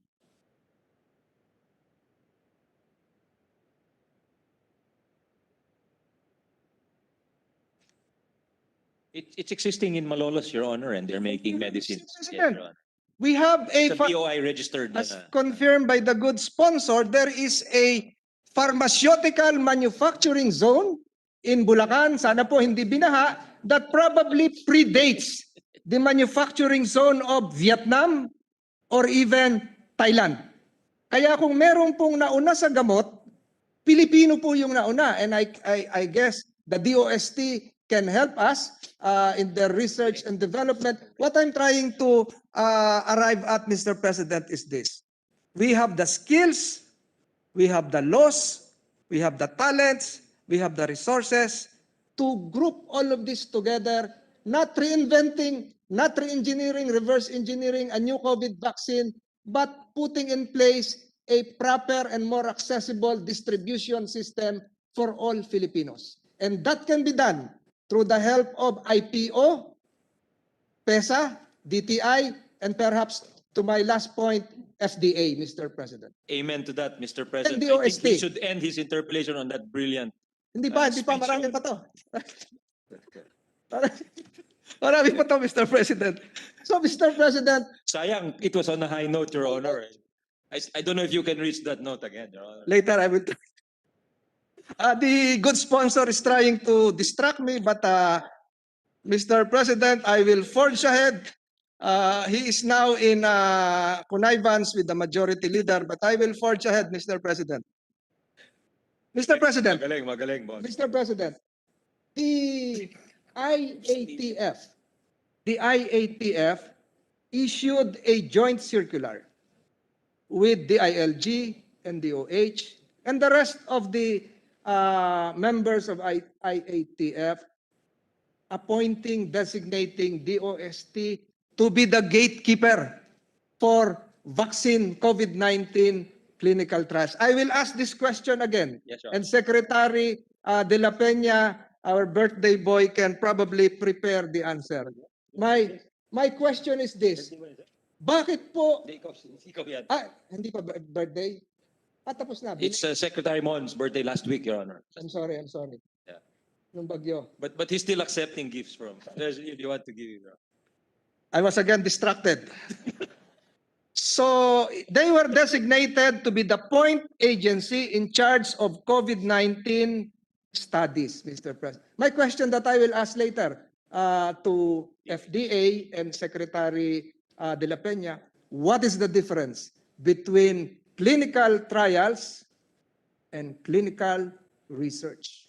Because I heard in your study that you are invoking VCO, virgin coconut oil, and lagundi as an adjunct therapy, Mr. President. And I will ask FDA to confirm my readings. An adjunct therapy is a treatment to support a primary therapy to a patient who is sick. So it is not a primary cure, Mr. President.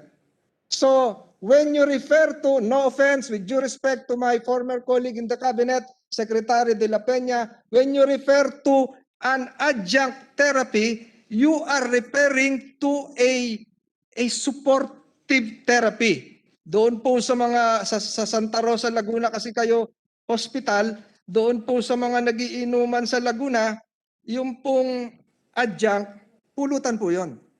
Yung primary therapy, yung inom.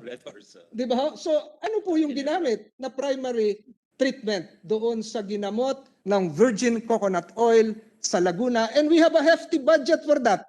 5 million, if I'm not mistaken, for this year. Continuing. And I'm disclosing that because here again, seated is a director whom I mistook for the former president, lady president. Akala ko si GMA yun nandun. Can you stand to be recognized? Oh. Ginaya mo pati buhok. Can you stand up? So, I am invoking this question. Bakit po DOST? Bakit hindi yung Office of Traditional Medicine? Can the DTI fund? Kasi, tinan nyo, ang problema, yung paggawa ng traditional medicine. Ang gumagawa nun, ang nagsusupervise, Office of Traditional Medicine. Di po ba? PITAC is what? DOST by PITAC. DOH. DOH. Under DOH. DOH. And then, the FDA head is here. A traditional medicine, whether it is lagundi or what, is treated as a food supplement. It is not a drug. It is your food. Similar to your pizza pie. Similar to your what other food items that you have. It is food. Your Honor, if I may intervene with your Yes. indulgence, the director of the FDA, Director Domingo, is telling me that even in the non-medicine category, you can distinguish between supplements and drugs, Your Honor. So meron talagang drugs, meron daw talagang supplements, Your Honor. Yes, I agree, Mr. President. There And- are 120 traditional medicines, and in addition, there are 49 pending applications registered with the FDA, and there are 5,868 supplements with no therapeutic claims, Your Honor. Yes. So I suppose it's the traditional meds undergo a more stringent testing, Your Honor. Yeah, so Mr. President, See, Senator Zubiri will ask about his favorite supplements. I have here a later news on. clipping. A survey was conducted that this was published by the Philippine Star for the record, 11/14/2020 during the height of the typhoon. Survey conducted by SWS. Apparently, 8 in every 10 Filipinos expect that there will be a vaccine and effective treatment. Ang ibig ko pong sabihin, baka naman kaya tumataas po yung level of confidence is because of the heightened appreciation, anticipation. Uy, gagaling tayo sa virgin coconut oil. Uy, gagaling tayo sa tawa-tawa which was published the other day. Uy, gagaling tayo sa lagundi. But to unmask this, I am not against this. Ako po, nung nagkasakit during the height of the campaign last year, tinrang kaso ako, naalala ko yung dapat gawin, kumuha po ako ng dahon ng bayabas sa Tanawan, Batangas, pinakuluan, niligo ko, magaling na ako kinabukasan. I am in favor of this. But are we now trying to hype up the expectation of our people that, uy, baka naman lagundi lang to, tawa-tawa, pwede na. Kasi po, kaya ko po sinasabi to, FDA is here.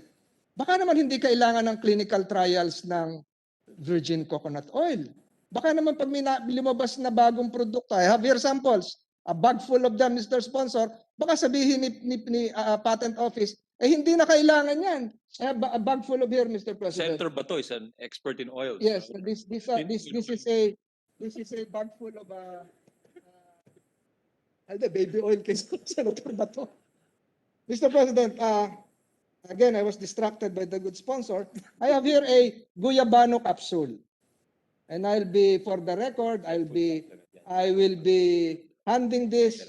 Bawas na ito kasi ininom ko rin to dati. Hindi pa expire. I'll be handing That this. explains a lot of things, Your Honor. I will be handing this over to the good sponsor before I will have my alcohol wash my hands first. This is a mangosteen capsule. I don't know if this is from Cagayan de Oro.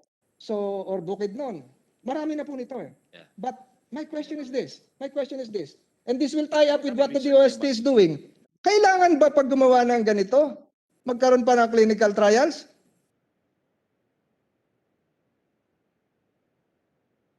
It's just it's a minimum criteria just for food supplements that it's not damaging to you basically. So But if there are no therapeutic claims. yes, because nakalagay po dito, no therapeutic claim. Okay. So this is now, since this is now considered as a food supplement, the DTI is involved. The DTI is involved. It is not just the FDA that should be enforcing the safety and efficacy of this, but the Department of Trade and Industry, because this is now a food item. Pagkain na po ito. Tama po ba yun, Mr. President? FDA pa rin daw. Hindi pa daw pumapasok. So hindi kayo pumapasok. Sa manufacturing doon sila involved. Ho. But in the certificate of product clearance, it is still the FDA, Your Honor. Do we have a budget for the oversight of the manufacturing process for this? Is this lodged with the FDA or is this lodged with the DTI? Since this is food. Backyard Well, lang po ito as sa Silang. mentioned by- May ginagawa rin ito.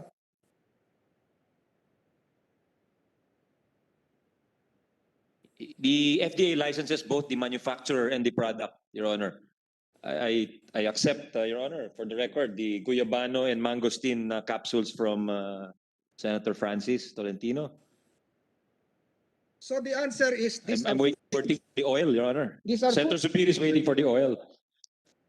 So since these are food items, I refer to my prior question concerning the VCO clinical trials of the OST.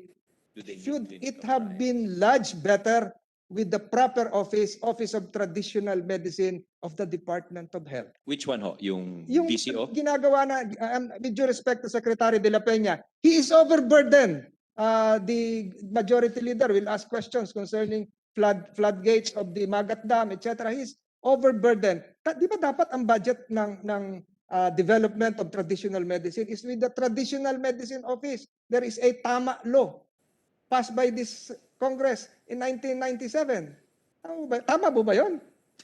Tama po. O di tama po. balik-taling natin sa inyo yung Tama budget. po yun. Tama. No offense to Secretary de la Peña, to centralize everything.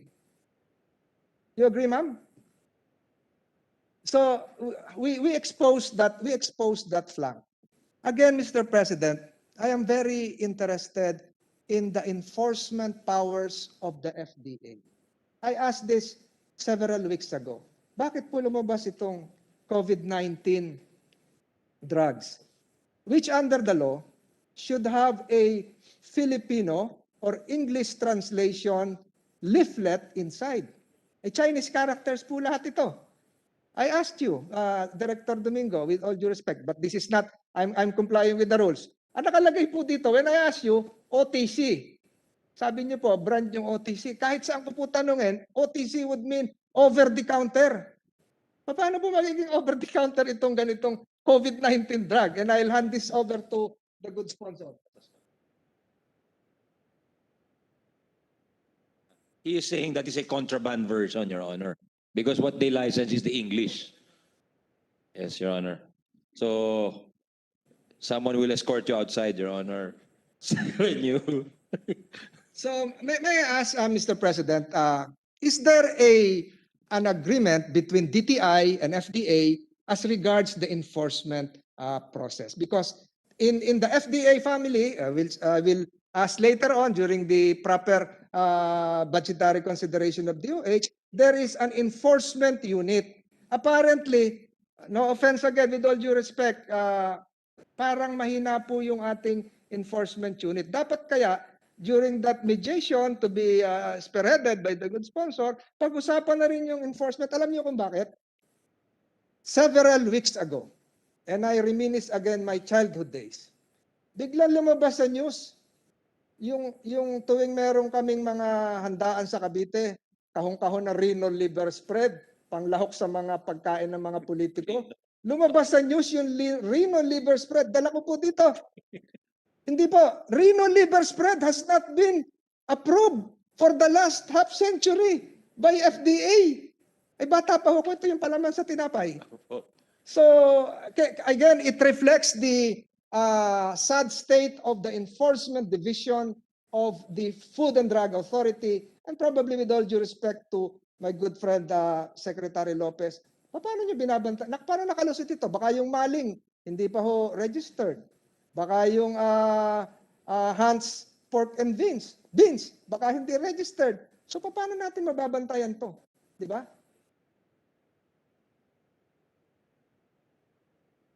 The director is saying it's only in 2016 when processed food. So I'm just curious, perhaps the chewing gum being consumed by the good sponsor, TikTok, is not even registered. So it's reflective of not just of the enforcement division, but how we release into the market food items without checking their safety, Mr. President. So my last point, you had on your website several items without certification nor approval, and this is a favorite of Senator Bato. Johnson's? No. Johnson's, Your Honor. Tiger Balm. Tiger Balm. What is that, Your Honor? Tiger Balm. Tiger Balm, Tiger Balm. Pag masakit lang siya, Yes, masakit yes. ang ulo, lahat na. It's, But not registered. Ganon katagal na po ito, Mr. President. Paano nangyari ito? Ang Tiger Balm, number 1 po ito sa Singapore. how many bags? Hindi po Yeah. contraband. Your Tiger Honor, Balm. there are 5 variants which are registered. Yeah, there are 5 variants of Tiger Balm which are registered, Your Honor. But that particular one is not. So we want to know where you got that, Your Honor. Where you got that? It was given to me by Majority Leader, Senator Bato. Senator Bato's Christmas gift to you. I invoke my right against self-incrimination. But it appears that there is an expiration date and it is being utilized by the general public. Kaya ko po sinasabi to. Baka naman pag dumating sa vaccine ng COVID, maglipa na yung mga ganito. Okay. Uncheck, etc. That's my point, Mr. President.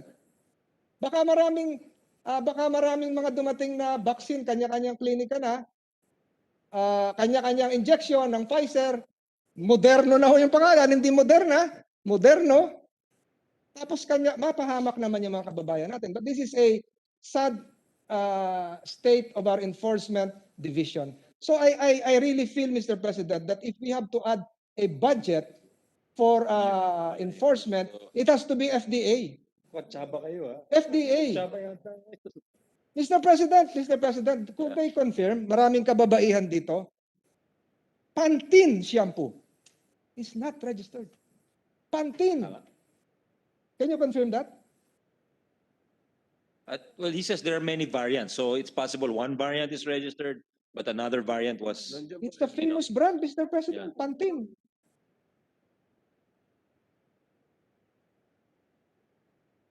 Yeah, sometimes the director is saying sometimes they have a lot of variants of a known product and the known product is registered, but some of the variants along the way, they perhaps they forget to register without reference to Pantene in particular, but some companies do it that way. Just the way the Tiger Balm, Your Honor, some of the variants were not Mr. registered. President, if I may ask IPO, do they have an enforcement division?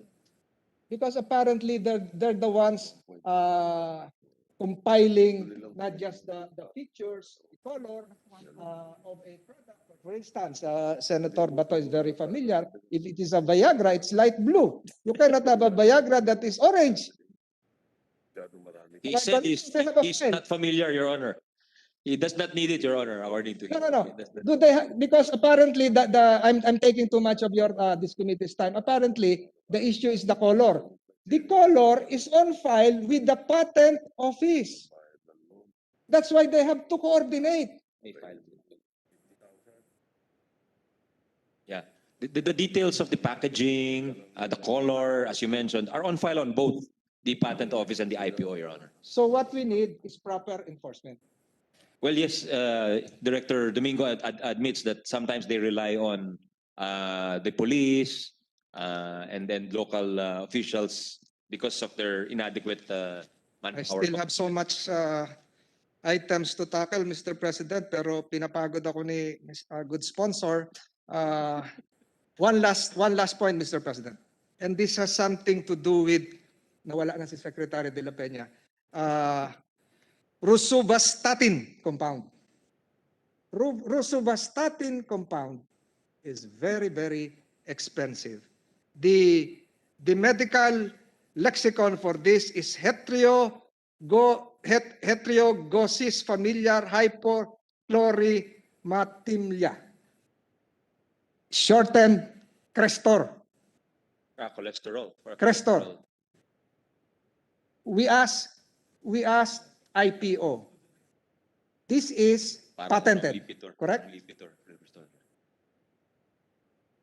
Huh? They'll have to check, Your Honor. They'll submit the answer to you, Your Honor. It is patented. They cannot. The FDA will not give a certification. So my question, It is registered as a cholesterol drug, Your Honor. Yeah. The majority leader says he is a avid user. Yeah. yes. Your Honor. Yes. So thinking out loud and seated beside the traditional health head and the DOST, meron po ba tayong ginagawa na itong mga Crestor na ganito, gawin na lang natin traditional medicine? Dapat doon yung budget. Mas Find makakabili urban, yung mga kababayan natin sa probinsya kasi mas mura na, generic na, traditional pa. Meron po ba kayong ginagawa ngayon? This is not yet your time.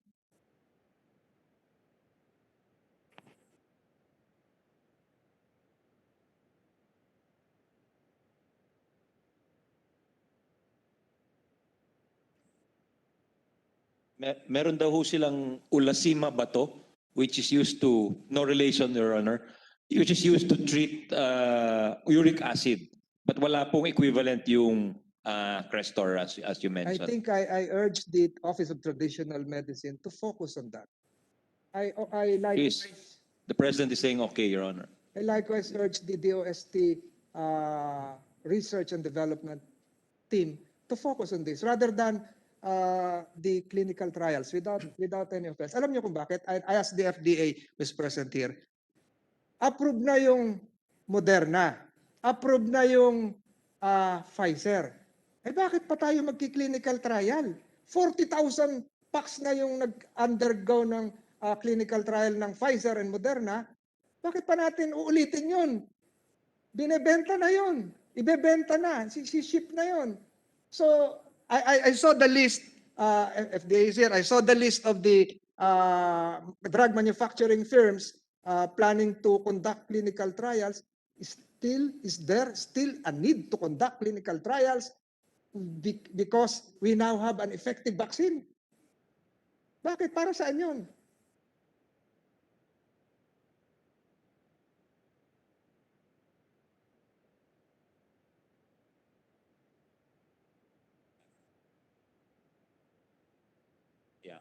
The point of the FDA, Your Honor, is that they need also to localize kind of the application, the local application, because we have different genetic makeup, so there may be some localized impacts, Your Honor. So that's the reason they conduct these trials, Your Honor. Because from my readings, I think you have to unmask 5,000 molecules to study this. And do we have the facilities?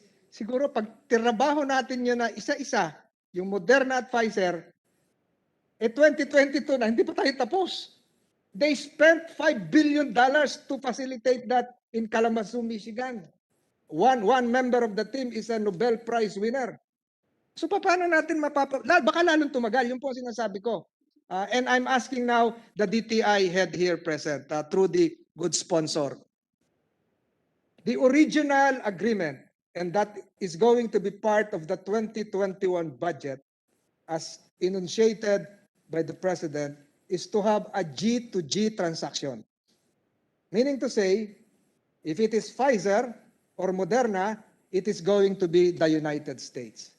And apparently,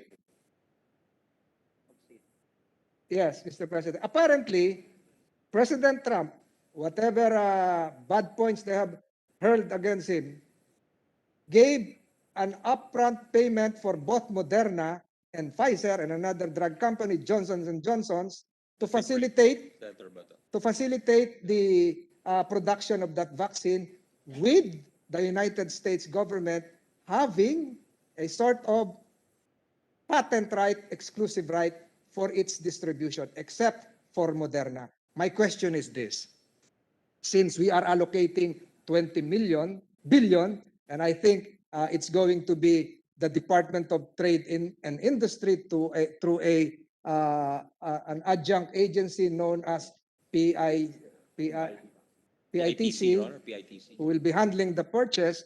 My question is this: would that prevent the local manufacturing branch of Pfizer or any drug manufacturing firm to purchase Astra, Roche, SmithKline, etc.?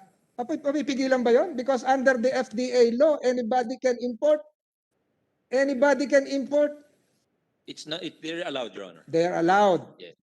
So again, this has to be clarified by the FDA and DTI that there is no exclusivity in terms of the purchase and distribution. That's Because only a government purchase, Your Honor. I think. Yes. So the private sector is free to yes. do as they please. So klaro po yun. Opo, So yung opo. 20 billion will be for the frontliners, the policemen, the health officers, the barangays, etc. Opo. But that won't not preclude the Asian Hospital or the province of Cavite, the province of Bukidnon, or Batangas, or Cebu from dealing directly with a foreign manufacturing company, including, for example, Astra.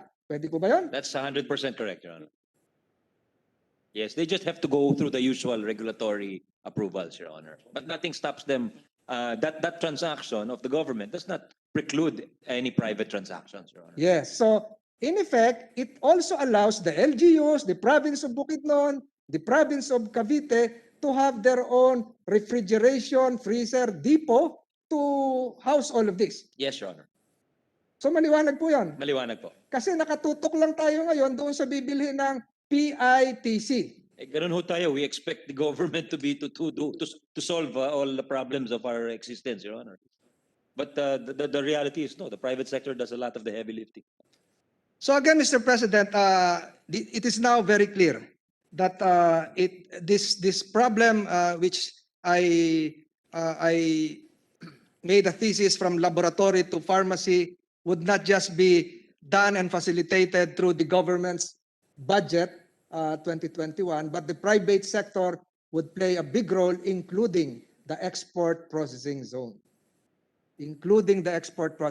So when we create probably, Mr. President, and this is just a side issue, I probably would have, and for the record, probably would manifest my second thoughts as to the other provisions there, because it will affect not just my province mates in Cavite, but it might curtail the ability of our country to produce its own drugs. And I now see the arrival of Senator Villanueva. I posted in the screen the pharmaceutical zone of Bulacan, which has been there for several decades. Ang kailangan lang po tulungan siguro Senator Villanueva and I can jointly sponsor and measure that would enhance this Bulacan, because Bulacan is very near. Yes. Nakalimutan na po yon, Mr. President, and Senator Villanueva is now trying to distract me. Likewise, Mr. President,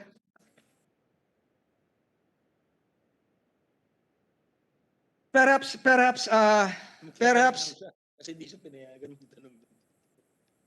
the good sponsor can also, in his mediation process, include the Secretary of Foreign Affairs. I'm sorry, Your Honor. The Secretary of Foreign Affairs. In the IAT. In your mediation process. Your Honor, his budget's already finished. I'll have him return. Just I'll as have him a come back. person, because I talked with Secretary Locsin, and apparently Moderna is coming in to set up plant here. Pag nahirapan pong pumasok pag napakarami pong regulatory barriers, baka lumipat na po yan sa Indonesia o sa Vietnam. We take this opportunity, and I have here a statement coming from Ambassador Romualdez, our ambassador to the United States, confirming that, not just Moderna, but even Pfizer. We take hold of that opportunity. Sayang po, Mr. President. Opo. Baka makawala pa. Rather than concentrating on, again, my favorite topic, traditional medicine, ginagamit ko, let's go for the rollout of the blockbuster drugs. These are blockbuster drugs. These are the niche drugs. Rather than wait for the development through our own efforts of a drug that will compete with others. Tama po yun. Pero ang kailangan natin, maturukan na by June next year ang kalahati ng ating population. Mr. President, I have taken too much time, but I have other materials here. Perhaps when FDA is on deck and the OST, I will ask for additional time. But my premise here, Mr. President, is they have to work this out together. PESA, FDA, Patent Office, DOST, Office of the Traditional Medicine, whatever your nomenclature is, to really have a vibrant pharmaceutical local industry. And that is what our country needs right now. Gamot, gamot, gamot. And I support the additional budgetary outlay for the enforcement powers of FDA, as well as the reallocation of the budget originally outlaid for the OST to the rightful office, the traditional medicine office created by the Tama Law of 1997. Having said all of those, Mr. President, I thank this committee for giving me a few minutes of your time, although I have a lot to explicate. And I thank you for your patience and tolerance. Para sa akin po talaga, napakahalaga ng gamot na lalabas at hinihintay ng ating mga kababayan. Maraming salamat po, Mr. President. Thank you, Mr. President, and we acknowledge the many good points made by the chair, the gentleman from Cavite, and the phrase "whole of government approach" is often abused nowadays, but I think the gentleman has demonstrated it's much needed. If it's needed in any case, this is a strong case for where it's needed, Your Honor. Thank you, gentleman from Cavite. Mr. President, we thank the good gentleman from Cavite. Binulungan ako ni Senator Villanueva kung pwede daw niya mahingi yung Tiger Balm mo. Saka yung BCO hinihingi ni Senator Bato de la Rosa. Mr. President, just a very short manifestation. Let me, Senator Villanueva. thank you, Mr. President. Let me put on record that I fully support the budget of the Department of Trade and Industry, and I trust and believe in the competence and integrity of our good secretary, who also hail from one of the greatest university of this country, UST, founded in 1611. But I also wanted to put a university in España, Your Honor. In España. We run España, Mr. President. But kidding aside, Mr. President, I'd like to join the call of our distinguished colleague from Cavite. I was really surprised a while ago to find out all these products that he is mentioning, because all the while, Mr. President, I thought it's all registered, and I'm using, and I'm a fan of Reno. I'm a fan of Tiger Balm, etc., Mr. President. I just want to put on record, Mr. President, we have to be really strict about Registered na po yung Reno, Your Honor, sabi ni... Registered na. Oh, that's good. That's good, because I might need to go to the doctor afterwards, because I've been eating a lot of Reno. But Mr. President, my point is, I think it's very important to note, number one, that all these products that we are getting over the counter would be checked. I think that's very important, very, very important.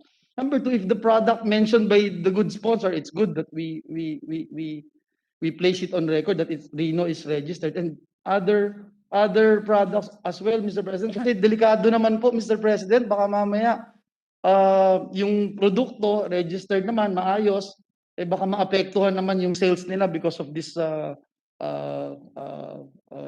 deliberation, no, Mr. President. But again, let me put on record, I joined the gentleman from Cavite, and I share his sentiments, including his intention to help our pharmaceutical companies in the province of Bulacan. Maraming salamat, Ginoong Pangulo. Maraming salamat, Ginoong Sponsor. Thank you, Senator Tolentino. Thank you, Your Honor. Thank Thank you again for that brilliant interpellation from our colleague, Your Honor.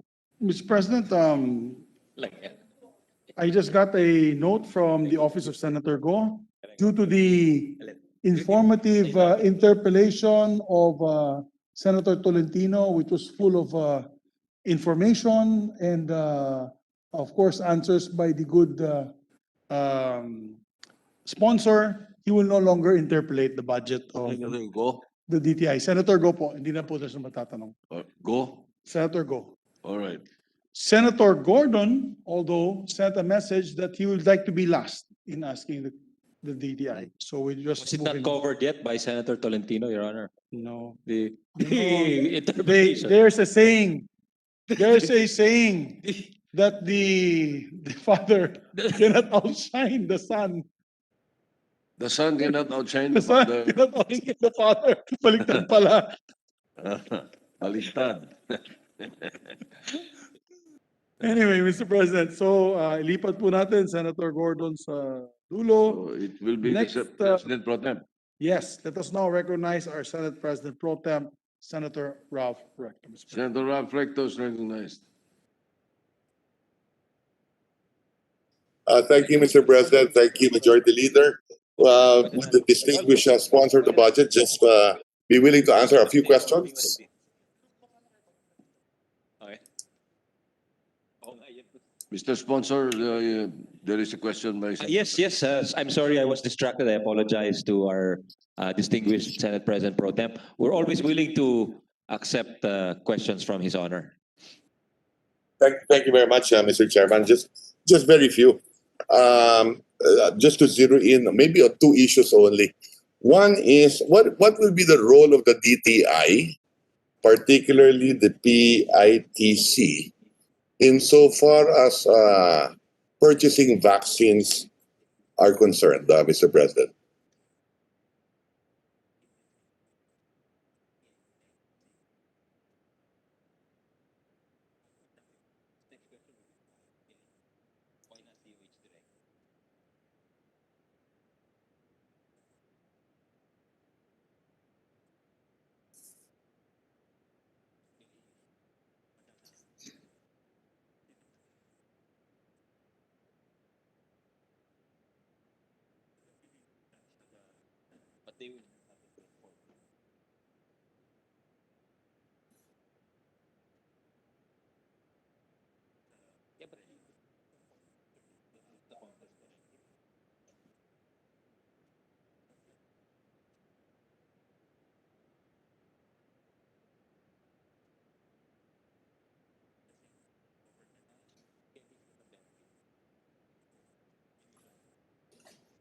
Your Honor, PITC will be the purchasing arm, I was told, because if it is a loan, the procedure is for the line government agencies not to be the borrower. It's not. I don't think it's allowed under government rules, but the PITC is allowed. So it will be the procuring arm for this vaccine, Your Honor. Okay, can we repeat that? PITC will be used by government to purchase vaccines, right? So they've chosen the PITC. Okay. And you mentioned about a loan, Mr. President. We are Yes, borrowing. it's a 20 billion peso loan. 20 billion peso from DBP. $300 million, di ba? It's not final yet, Your Honor, but that's what's being discussed right now in the cabinet, Your Honor. Okay. And how much is in the NEP or the GAB for what is budgeted for next year in the 2021 budget for purchase of vaccines? In the NEP, there was 2.5 in the DOH budget, Your Honor. Then the House of Representatives added 5.5, so that made 8 billion. And then the committee placed another 10 billion in the unprogrammed appropriations, Your Honor. Total of 18 billion, Your Honor. So what is the purpose of all of that, Mr. President? Why did why did the DBM or the budget of the President request that we allocate 2.5 billion under the NEP to purchase vaccine?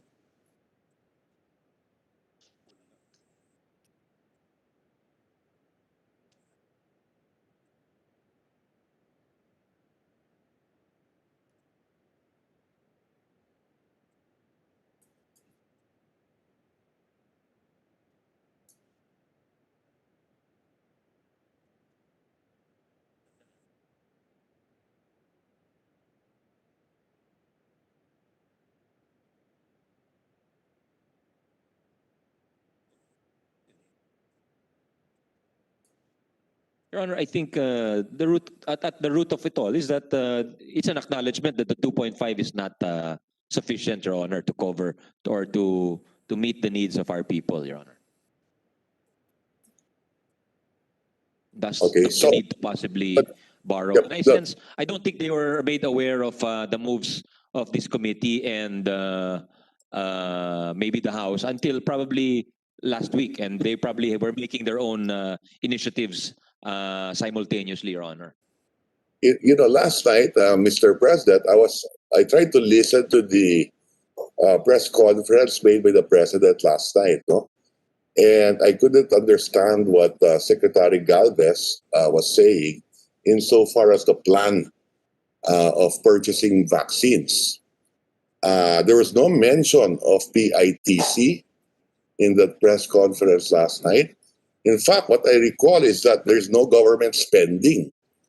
It was purely puro private sector ang pinag-usapan. No? I must have missed a few parts of it. Nevertheless, so is it a foregone conclusion, number one, that the PITC will be the agency utilized by government to purchase the vaccine?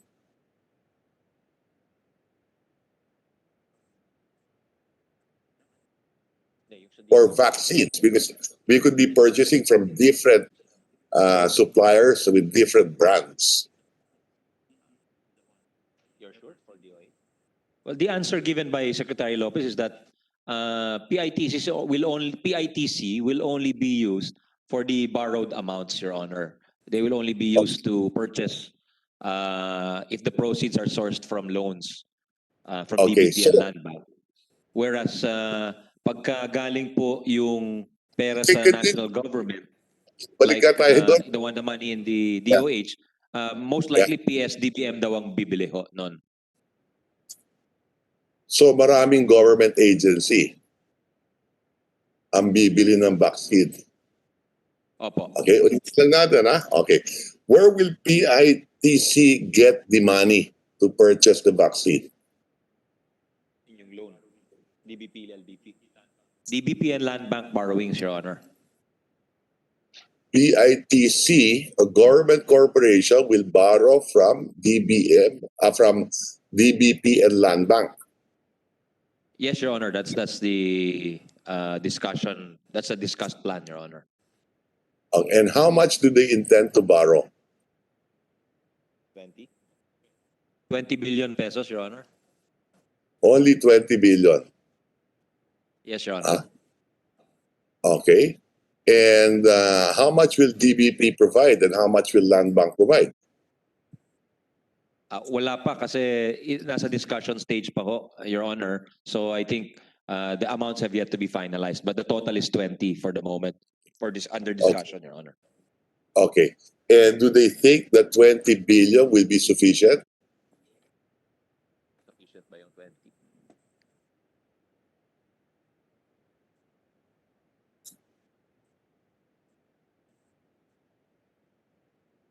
Well, the Secretary said he's not really a final decision maker on this matter, but if he's asked for his opinion, he thinks that's just the start, Your Honor, and DOH and DOF are really the main agencies involved in these purchases, Your Honor. Okay. And this will not include the logistics necessary to bring down these vaccines to inoculate our citizens, di ba? Kulang yan. Yes, Your Honor. Yes, Your Honor. Okay. And how will PITC now pay for this loan?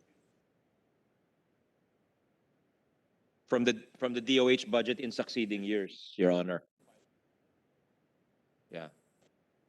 Is that Just allowed by maybe- law, maybe- Mr. President? Maybe 4 or 5 years, Your Honor, will be repaid. So maybe 4 or 5 billion every year to be repaid. Meaning to say, we will be paying the interest to DBP and Land Bank after the fact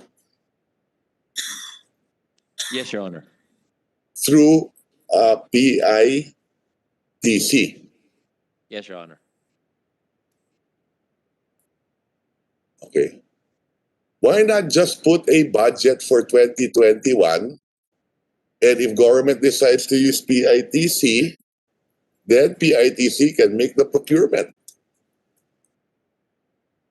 Why even need DBP and Land Bank?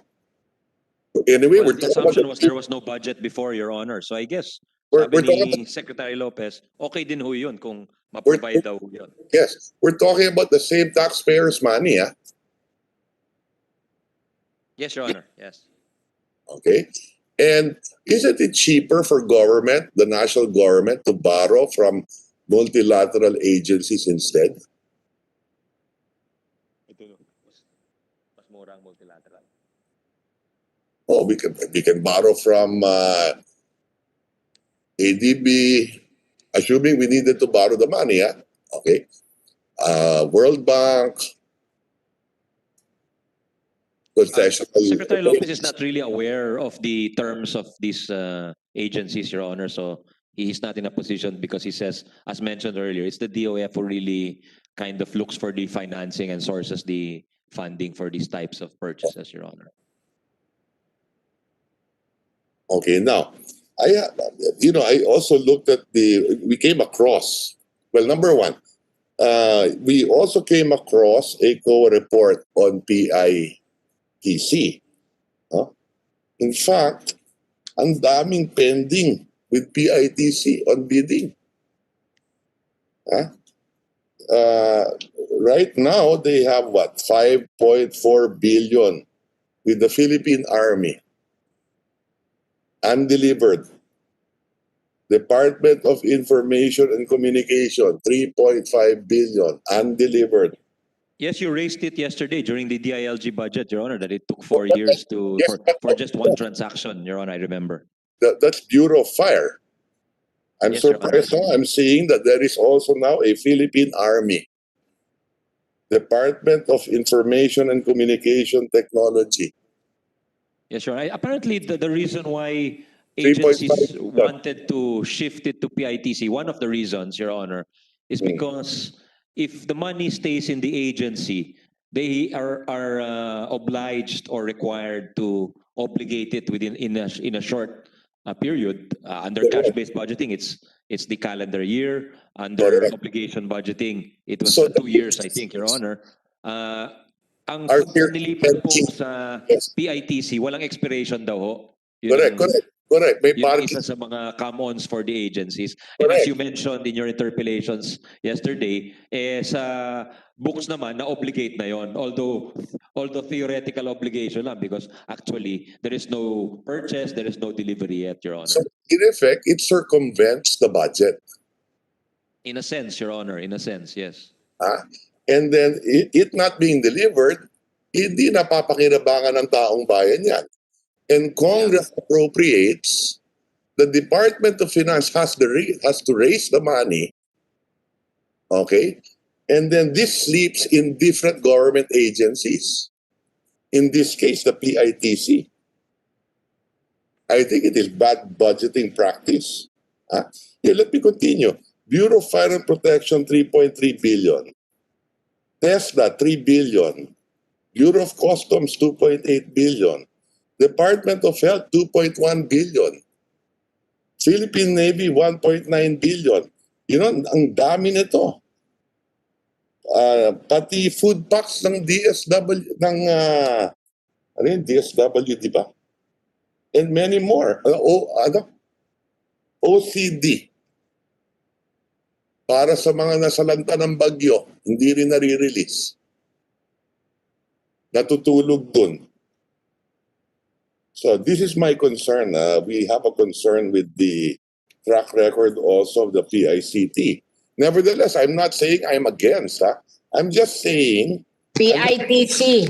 PITC. I'm not saying I'm against if government decides to use the PICT, PITC. PITC, that it needs a government corporation to purchase it. But why just Circumvention of the law. why not just provide the appropriation?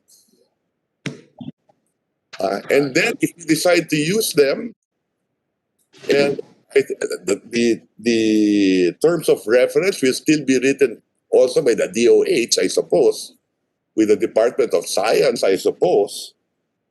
Because what do they know about purchasing vaccines too? Is that their core competence? Shouldn't the core competence be with the Department of Health? Yes, Your Honor. That's why the 2.5 is with the Department of Health. But yes, it's my first time to hear about this loan actually that will use PITC as a component, as a conduit, Your Honor. Yes. So why, halimbawa, why not the Bureau of Food and Drug? Di ba sila naman yung mag-a-approve ng vaccine? Mas alam na yan. So why not them? I'm just trying to find out. Now, why the PITC?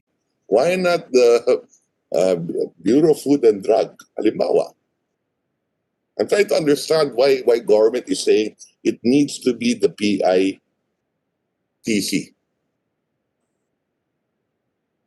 And then, Your Honor, appropriating the PITC mandate is really as a state trading corporation, and without making a judgment as to its efficacy or effectivity or efficiency, it really engages in trade and trade-related businesses in support of the government. So I'm happy that the gentleman has made known the actual experience with respect to PITC, but that is their mandate as a procuring agency, Your Honor, under Presidential Decree 1071. That's the revised charter of the PITC, Your Honor.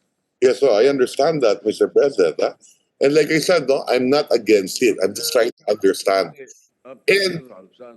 And one problem here is that in the future, once we go through this process of them borrowing money with the DBP and Land Bank, without Congress knowing, and I'm not talking about vaccines anymore, it could be something else. Okay? After the fact, they come to Congress for an appropriation without our knowledge. After the fact, to pay for the loan of this government corporation. I mean, it is a precedent. Wouldn't that be a precedent for other things in the future?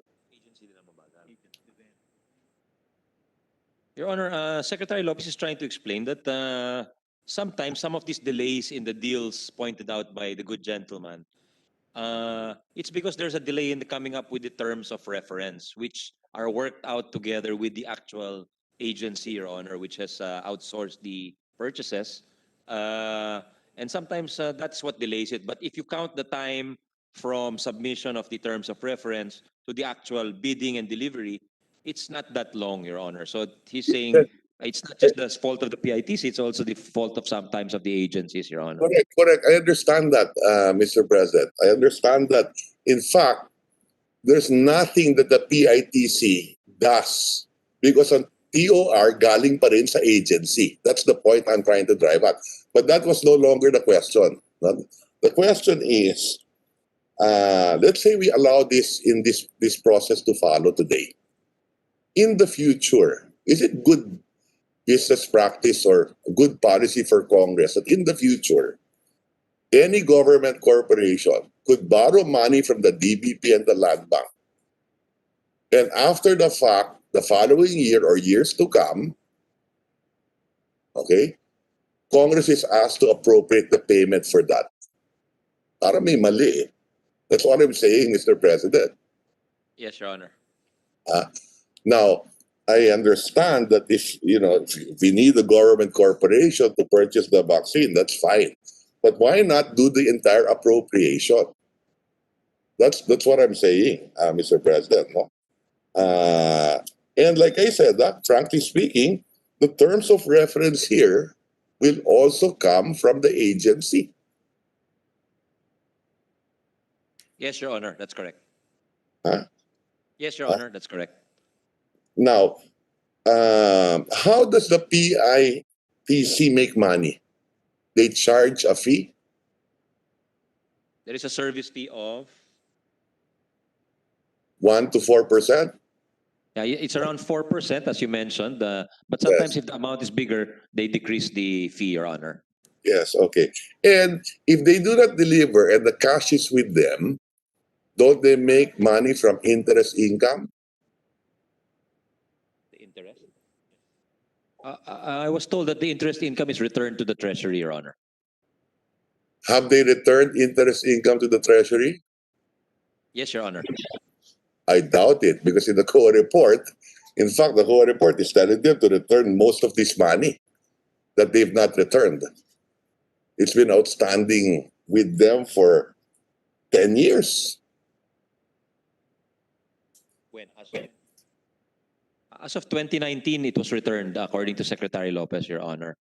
Or maybe only for that year. Or a part. Even prior years, the Secretary is mentioning, Your Honor. So they're not making money from interest income? No, Your Honor. I doubt it. Nevertheless, okay. Secretary Lopez will give you the documents, Your Honor, to okay. show and Sure. the return of the Sure. money, Your Honor. Sure. Okay. Because COA is calling them. I have a copy of the COA report. Okay.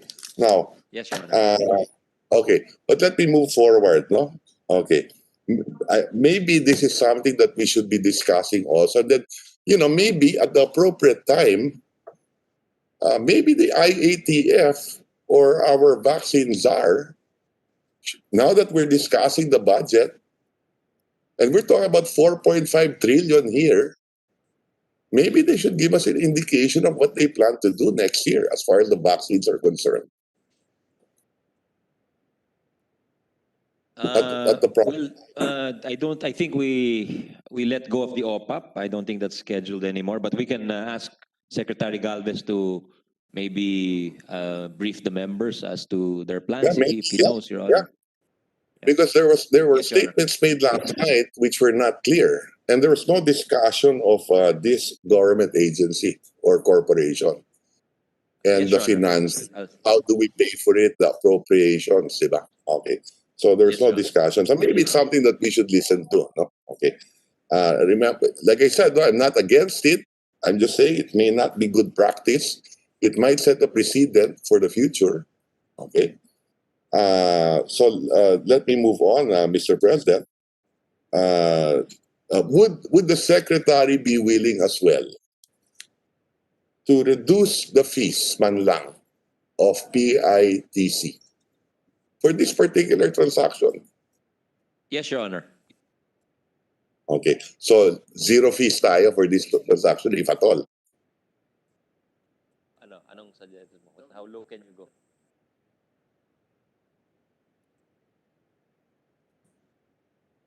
The secretary said they need to recover some of the actual costs, Your Honor. So they go as low as 1%, Your Honor. Okay, so if we were to, assuming we had to purchase 50 billion, 500 million in 1%. And yet, we Yes, Your still Honor. need to, we would still need Opo, Your Honor. Kasi logistics. wala talagang budget daw yung PITC. That's how they finance their operations, Your Honor. How much is available now in PITC? For 2020, one last question on PITC. How much are there different government agencies who park money today with PITC for the year 2020? May bago ba sila mga kliyente, new amounts? Contract to purchase.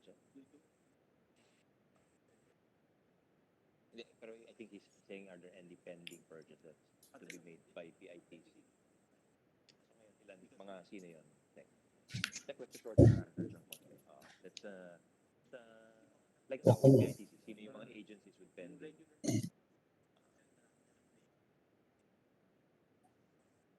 PNP. About for, let's say, 2020 budget. Kasi yung mga sa Bureau of Fire, matagal na yun. Yeah. The secretary, distinguished gentleman from Batangas, is naming some of the contracts you've already mentioned. So he's saying BFP, PNP. But if I recall correctly, Secretary Anyo said that the contracts you mentioned yesterday were the last ones, and they've not. The DILG has not. PNP has not made a purchase since 2018, Your Honor. So he's checking, and if it's all right with you, he will provide you a list of the pending purchases No with problem. PITC, Your Honor. No problem. Okay. Is So, that all right, Your okay, Honor, Mr. President? yes, that's fine with me. That's fine with me. Happy Thank birthday you, to our Your Honor. secretary. Yeah. Okay. So let me move forward. I'll be very quick. So let me move on to another issue.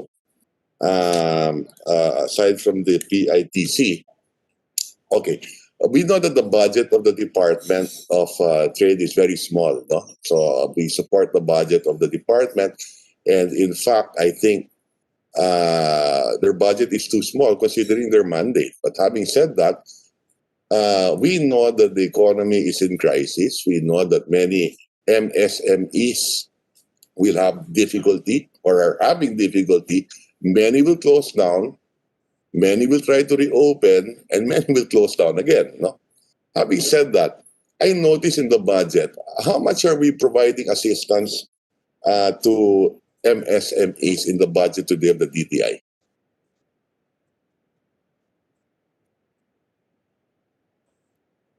For 2021. What is included in the 1.5? It's around 1.5 billion, Your Honor. In addition to, aside from what is provided under the Small Business Corporation or the SB Cares program, Your Honor. And the SB Cares program has about what, 2 billion? How much is that? Around 1.5 a year, Your Honor. 1.5. So 1.5 lang for 2021 ang matutulong nila. It's been increased. I think the committee increased it to 2 billion, Your Honor. 2 billion. Okay. Yeah, Then how many? 1.5 in the gap, and then the committee report made it 2 billion, Your Honor.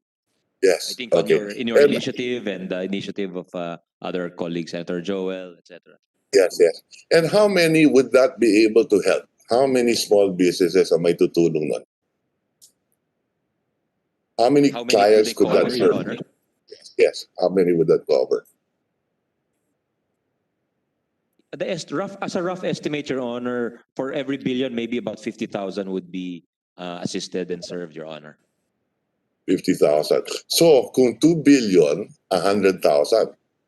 Yes, And you Your talk Honor. about and that's what, 20,000 per load? On the average, Your Honor, yes. So maliliit lang yan, di ba? Okay, now, Opo, Your Honor. But it's not a huge amount. you know, while I laud the efforts of the BSP in providing liquidity, no, in our banking system to lend, we all know today that MSMEs are unable to tap these credit facilities in the bank. Takot yung bangko magpautang. Okay. Yes, Your Honor, you're Shouldn't we- correct. And in fact, we raised that during our meeting with the economic managers.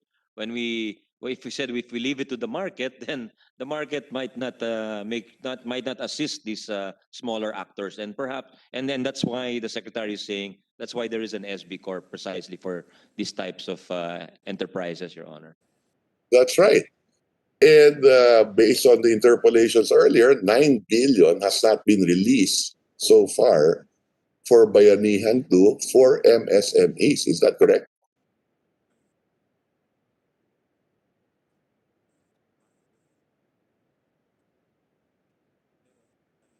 Mr. Chairman, di ba? May receivable pa sila sa DBM na 9 billion. Your Honor, the secretary is correcting the figure I gave earlier. The Okay. DBM has released 8 billion already to it. So we apologize Okay. for the earlier confusion when Senator Pangilinan and yourself. I hope he's here to hear that correction. DBM has Okay. released 8 billion to SB Corp. SB Corp has released 1 billion to how many? Okay. 1,000 plus. To over 1,600 borrowers, Your Honor. Okay. Is the secretary confident? Okay, assuming they're unable to lend all that money by the end of the year, would that revert back to the Treasury?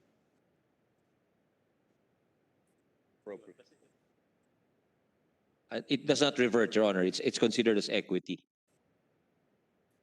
So it will not revert back. No, Your Okay, Honor. so in the case of DTI and Small Business Corporation, there is no need to extend the validity because it is a corporation and this is equity infusion.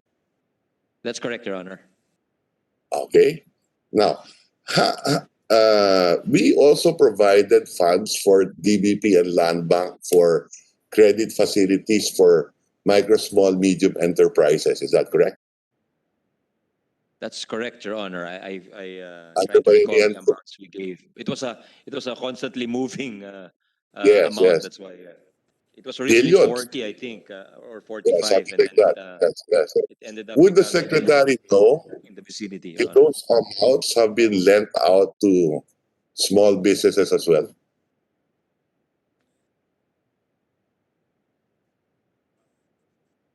There's a bit of mediation by the microfinance institutions, since the microfinance institutions, I think, know their clients better, Your Honor.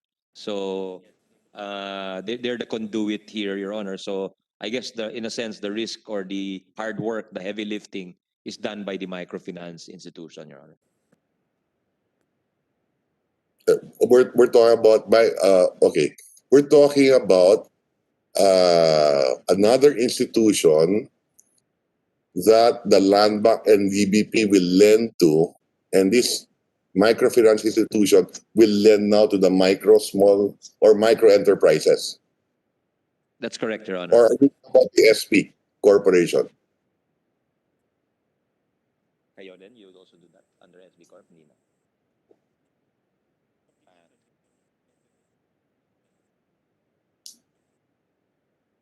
But how about Land Bank and DBP? Yeah.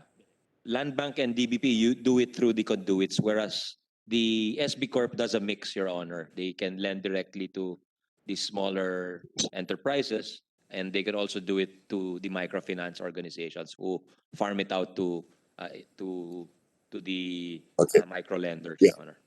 Yeah, would the secretary have data on how much the Land Bank and one of the reasons why we put money under Land Bank and DBP to lend out to micro, small, medium enterprises is because we know that the private banks may not lend.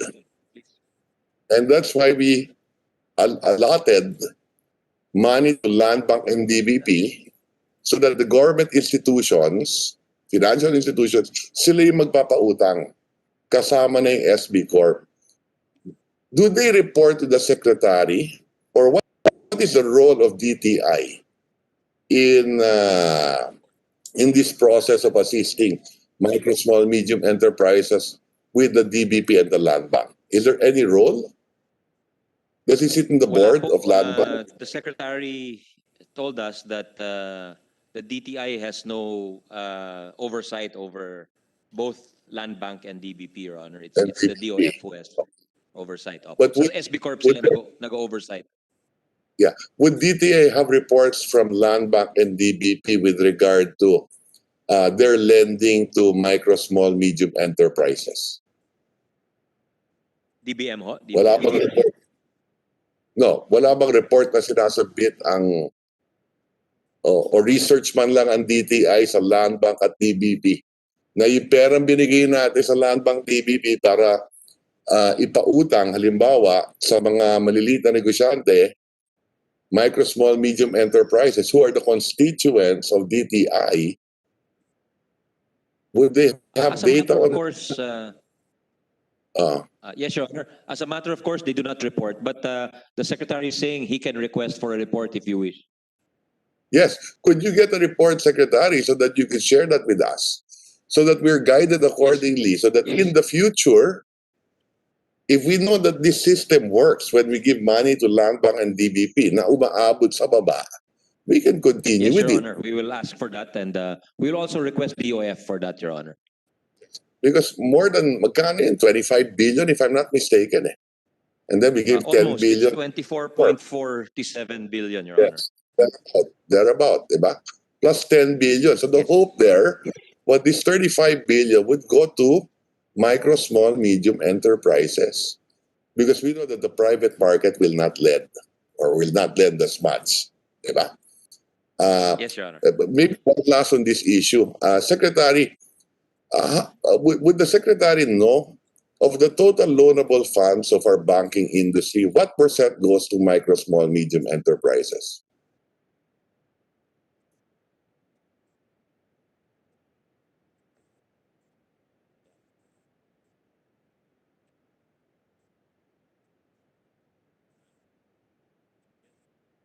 If I'm not mistaken, our total loanable funds is about Yeah, 14 trillion. He's not certain. He doesn't have the figures, Your Honor, but he's guessing for the commercial banks, it's about 2%, not more than 2%, Your Honor. 2% of 14 trillion. And they make up 65% of total jobs and 99% of all business establishment. Yes, Your Honor. Okay. Okay. So from the very beginning, let's just make a manifestation, and I will end my interpolation at this juncture. That one, as we've said together with the minority leader from the very beginning, we must continue to address the pandemic. No? So we're concerned now, how does very little budget on the vaccine. It seems like we're abandoning our contact tracing. Okay? And it will be hard to open up the economy and to give confidence if we are not budgeting, providing confidence by ensuring, telling the public that help is on its way, that there is a vaccine and that we're prepared. There is an appropriation. In the meantime, meron din tayong contact tracing and so on and so forth. Okay? So address the health issue. The second is continue to provide relief to families. And that relief will go a long way insofar as increasing demand so that there is spending power. Because consumption, as rightfully pointed out, is down by 9%. And that's why the economy contracted by roughly 10% in the first 3 quarters of the year. Okay? And the third is to provide assistance by way of both credit and subsidy to MSMEs who make 65% of all employment and 99% of all establishments. Okay? And of course, the fourth is your build to create jobs in the process. So it's really balancing these 3 or 4 needs. And finally, no, on the health side, like I said, this will be later on for the Department of Health. Do not put a crisis to waste. We are not even building a new hospital bed for the entire year next year. When we know that we have underinvested in our health infrastructure. So that would be the nature of the reason for all our questions in the last few days. Hopefully to look for a balance in making the allocations right in the budget for 2021. So thank you for your patience, Mr. Chairman, and to our colleagues, Senate President, maraming salamat. Thank you very much. Thank you very much to our Senate President Pro Temp. We agree with him on the need for a multi-pronged approach that is comprehensive, Your Honor. Thank you. Senator, the acting majority leader, Senator Villanueva, it's 12:50. I am supposed to ask a few questions to the DTI, and thereafter it would be Senator Cayetano and Senator Marcos, and later on, Senator Gordon. So, I will not take much time, but considering the fact that the Senate Secretariat, our employees and our guests have not had lunch, we suggest a break, We, Majority Leader. we concur, Mr. President. We'll move for, it's your call, Mr. President, how long? Suspension for lunch. Perhaps we can resume at 1:30. Yes. Yes, Your Honor. With- 1:30 is all right. All right, so a 40-minute break would Yes, be Your Honor. fine. Okay. Yes, I move that we suspend the deliberation and session for until 1:30 in the afternoon for lunch break. All right, thank you. Thank you, Mr. President. Any objection? Hearing none. The session is suspended until 1:30 guys this at 1:30. afternoon.